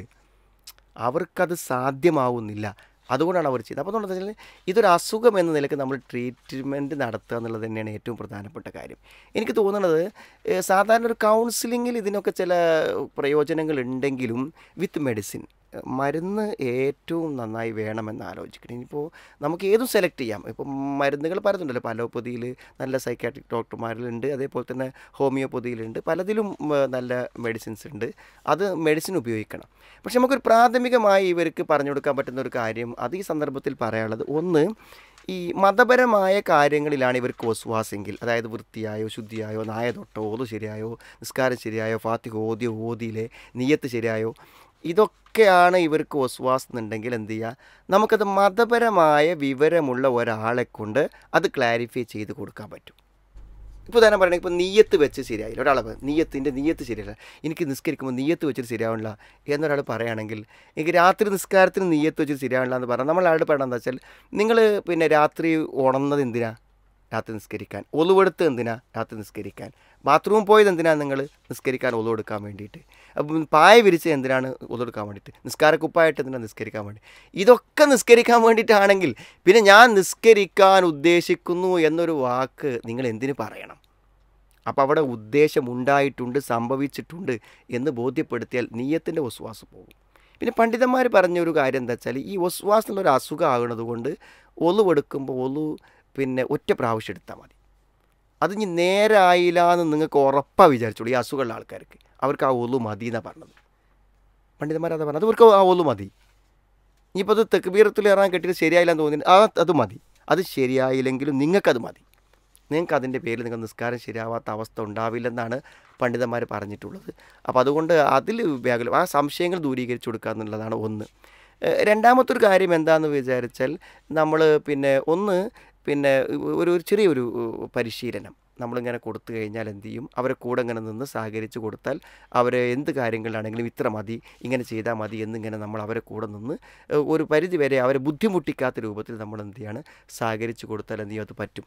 പിന്നെ വേറെ ചില കേസിൽ നമ്മൾ കാണുന്നത് എന്താ വെച്ചാൽ, ഈ OCD എന്നുള്ളത് വരുന്നത് ഒരു പക്ഷേ ചില മാനസിക അസ്വാസ്ഥ്യങ്ങളുടെ ഭാഗമായിട്ടായിരിക്കും. ചിലപ്പോൾ വല്ല മൈഗ്രെയിനോ എന്തെങ്കിലും മാനസിക പ്രശ്നങ്ങളെന്നൊക്കെ എന്ത് ചെയ്യും OCDയിലേക്ക് വരാം. അപ്പോൾ ചില മാനസിക പ്രശ്നങ്ങളുള്ള ആളുകൾക്ക് ആ പ്രശ്നങ്ങൾ പരിഹരിക്കുമ്പോൾ ഇതിന് കുറവ് വരുന്നതായിട്ട് കാണുന്നുണ്ട്. അപ്പോൾ അതും ഒരു പരിഹാര മാർഗ്ഗമാണ്. ഏതായിരുന്നാലും മതപരമായ കാര്യങ്ങളിൽ സംശയം ഉണ്ടെങ്കിൽ അത് പണ്ഡിതന്മാരോട് ദൂരീകരിച്ച് മെഡിസിൻ ഉപയോഗിച്ചാൽ പൂർണ്ണമായും മാറിക്കിട്ടുന്നൊരു അസുഖമാണ്. അതിനെപ്പറ്റി ആശങ്കപ്പെട്ടൊരു കാര്യമില്ല. അതിൻ്റെ പേരിൽ ഡൈവേഴ്സ് ചെയ്യേണ്ട പ്രശ്നമല്ല, അത് നമുക്ക് മാറ്റിയെടുക്കാൻ കഴിയുന്ന കാര്യമാണ്. പാരൻസിൻ്റെ പെർമിഷനോട് കൂടി പ്രണയിച്ച പുരുഷനെ തന്നെ വിവാഹം കഴിച്ച ഒരു സ്ത്രീയാണ് അടുത്തൊരു ചോദ്യം ചോദിച്ചത്. വിവാഹത്തിന് ശേഷം പ്രണയം അനിസ്ലാമികം, അത് ഇനി വരാനുള്ള തലമുറയുടെ തകർച്ചയ്ക്ക് കാരണമാകുമെന്നെല്ലാം പ്രസംഗത്തിലൂടെ കേൾക്കുകയുണ്ടായി. ഇപ്പോൾ വളരെയധികം പശ്ചാത്താപം അതിൽ തോന്നുന്നുണ്ട്. എന്നാൽ ഈ ഒരു സമയത്ത് ഇനി ഈ ഒരു തെറ്റിന് ഏത് തരത്തിലുള്ള പ്രായശ്ചിത്തമാണ് ചെയ്യാൻ കഴിയുക? ഞാൻ എന്താണ് ചെയ്യേണ്ടതെന്നാണ് ചോദ്യം. എന്നിട്ട് ഇതൊരു ഈ വിഷയം മാത്രമല്ല, നമ്മുടെ ജീവിതത്തിൽ സംഭവിക്കുന്ന ഏതൊരു തെറ്റും വൈകി നമുക്ക് തെറ്റാണെന്ന് മനസ്സിലാവാം. ഒരാൾ മദ്യപിക്കുന്നു, ആ മദ്യപാനം തെറ്റാണെന്ന് അയാൾക്ക് പിന്നീട് മനസ്സിലായി. ഒരാൾ അവിഹിത ബന്ധം പുലർത്തുന്നു, അത് തെറ്റാണെന്ന് അയാൾക്ക് മനസ്സിലായി. അപ്പോൾ അതിനെന്താ പരിഗണിച്ചാൽ, ആ ഏത് തെറ്റിനും ചില പ്രത്യാഘാതങ്ങളുണ്ടാവും. ആ പ്രത്യാഘാതം അവർക്ക് സംഭവിച്ചുകൊണ്ടിരിക്കും. ഇപ്പോൾ ഒരു മദ്യപാനം നിർത്തി നന്നായി എന്ന് വിചാരിച്ചോളൂ നിങ്ങൾ, അതിൻ്റെ എല്ലാ ബുദ്ധിമുട്ടോടും തീരും. ചിലപ്പോൾ അയാൾക്ക് ലിവർ സിറോസിസ് പിന്നീട് വരാം, അയാൾക്ക് പ്രശ്നങ്ങൾ വരാം. അയാൾ നിർത്തി 10 കൊല്ലം കഴിഞ്ഞിട്ടായിരിക്കും ചിലപ്പോൾ വരിക. നമ്മൾ ചെയ്ത തെറ്റിൻ്റെ ചില പ്രത്യാഘാതങ്ങൾ ജീവിതത്തിൽ ഉണ്ടാവും. അത് നമുക്ക് പൂർണ്ണമായും ഇല്ലാതാക്കാൻ കഴിയില്ല. പക്ഷെ നിങ്ങൾക്ക് പ്രണയം തെറ്റായിരുന്നു എന്ന് തോന്നിയത് വിവാഹം കഴിഞ്ഞിട്ടാണെങ്കിൽ നിങ്ങൾ വിവാഹമോചനം ചെയ്യേണ്ട ഒരു കാര്യവുമില്ല. നിങ്ങളെ സംബന്ധിച്ചിടത്തോളം എന്താണ്, പ്രണയം തെറ്റാണ് എന്ന് മനസ്സിലായി, അസ്തഗ്ഫിറുല്ലാ, ഞങ്ങൾ അന്ന് ചെയ്ത തെറ്റ്, ആ സമയത്ത് ചാറ്റ് ചെയ്തത്, ബന്ധപ്പെട്ടത് എല്ലാം പടച്ചോൻ പുറത്തു തരണം എന്നുള്ള ആത്മാർത്ഥമായി പശ്ചാത്തപിച്ച് ഈമാൻ വർദ്ധിപ്പിച്ച് കൂടുതൽ നന്മ ചെയ്യാൻ വേണ്ടി ശ്രമിക്കാം. പക്ഷെ നിങ്ങളൊരു കാര്യം മനസ്സിലാക്കണം, നിങ്ങളുടെ പ്രണയ വിവാഹം കൊണ്ട് ഉണ്ടാവാവുന്ന, കാരണം ഇസ്ലാം വെച്ചത് അറേഞ്ച്ഡ് മാരേജാണ്. അല്ലാത്തൊരു വഴി ഇസ്ലാം നിശ്ചയിക്കാത്തതുകൊണ്ട് തന്നെ ഇസ്ലാം വിരോധിച്ച വഴികളിലൂടെ പോകുമ്പോൾ അവിടെ ചില പ്രശ്നങ്ങൾ വരാം. ആ സാധ്യത നമുക്ക് തള്ളിക്കളയാൻ പറ്റില്ല. അങ്ങനെ വരുമ്പോൾ ആ പ്രശ്നങ്ങൾ ഉണ്ടാകും എന്ന് വിചാരിച്ച് ജീവിച്ചാൽ മതി. ഇപ്പോൾ തന്നെ പറയുകയാണെങ്കിൽ എന്ത് ചെയ്യാം, പ്രണയിച്ച് ജീവിച്ചവർക്ക് ഉണ്ടാകുന്നൊരു സംഭവമാണെന്ത്, വിശ്വാസക്കുറവ്. കാരണം അന്ന് എന്നോട് ചാറ്റ് ചെയ്ത ഒരാളാളുകൊണ്ട് എന്ത് ചെയ്യാം, ഇപ്പോഴും അയാൾക്കാരുമായിട്ടെങ്കിലും കണക്ഷൻ ഉണ്ടോ എന്നൊരു സംശയം ചിലപ്പോൾ മനസ്സിൽ വരാം. അപ്പോൾ അങ്ങനെ സംശയം എനിക്ക് വരുന്നത് മുമ്പ് പ്രണയമുണ്ടായത് കൊണ്ടാണ് എന്ന് ചിന്തിച്ചാൽ മതി. അത് മനസ്സിലാക്കാൻ പറ്റും. അപ്പം നമ്മൾ എന്ത് ചെയ്യുക, ഇതിന് വരാവുന്ന പ്രത്യാഘാതങ്ങളെ മനസ്സിലാക്കി പെരുമാറുക എന്നുള്ളതേ പറ്റുള്ളൂ. ആത്മാർത്ഥമായി പശ്ചാത്തപിച്ച് മടങ്ങിയാൽ ഒരു പരിധിവരെ ഒരു പരിധി വരെ നമുക്ക് എന്ത് ചെയ്യാൻ പറ്റും, ഇതിന് പരിഹാരങ്ങൾ കാണാൻ പറ്റുമെന്നാണ് മനസ്സിലാവുന്നത്. ഏതായിരുന്നാലും നമ്മൾ ഈ ക്വസ്റ്റ്യനുകളൊക്കെ ആൻസർ പറയുമ്പോൾ കേൾക്കുമ്പോൾ നമുക്ക് എല്ലാവർക്കും മനസ്സിലായിട്ടുണ്ടായിരിക്കും എന്ത് പ്രശ്നങ്ങളുണ്ടെങ്കിലും വേഗത്തിലൊരു ഡൈവേഴ്സിലേക്കോ ഒരു പ്രശ്നത്തിലേക്കോ കുടുംബ കലഹത്തിലേക്കോ പാരൻസ് തമ്മിലേക്കുള്ള ഒരു വാക്ക് തർക്കത്തിലേക്കോ ഒന്നും എത്തിക്കാതെ എന്താണ് സ്വകാര്യമായ അന്വേഷണങ്ങളും ചില പരിശ്രമങ്ങളും ചില ക്ഷമയും സഹനവും ചില അറിവുകളും ചില ഷെയറിങ്ങളൊക്കെ നടത്തിയാൽ ഏത് പ്രശ്നങ്ങളെയും സ്മൂത്തായി പരിഹരിച്ച് നമ്മുടെ കുട്ടികൾക്കോ നമ്മുടെ ദാമ്പത്യത്തിനോ നമ്മുടെ മാതാപിതാക്കൾക്കോ മാനസികമായ പ്രശ്നങ്ങളോ ഭാവി പ്രശ്നങ്ങളോ വരാതെ പരിഹരിച്ച് മുന്നോട്ട് കൊണ്ടുപോകാം എന്നാണ് ഈ അറിവുകളെല്ലാം നമുക്ക് നൽകുന്ന ഏറ്റവും പ്രധാനപ്പെട്ട പാഠം. ധാരാളം പ്രസക്തമായ ചോദ്യങ്ങളും അവയ്ക്കുള്ള ഉത്തരങ്ങളും നമ്മൾ ഈ ഒരു ഓൺലൈൻ കൗൺസിലിങ്ങിൻ്റെ ലൈവ് എപ്പിസോഡിലൂടെ കേൾക്കുകയുണ്ടായി. ഈ ചോദ്യങ്ങൾക്കുള്ള ഉത്തരങ്ങൾ പറഞ്ഞ ബഹുമാന്യനായ ആരിസ് മൗലവിക്ക് പ്രത്യേകം നന്ദി അറിയിക്കുന്നു. ഈ ഒരു എപ്പിസോഡ് ഇവിടെ അവസാനിക്കുന്നു. ലാ ഇലാഹ ഇല്ലാ അൻത സുബ്ഹാനക ഇന്നി കുന്തു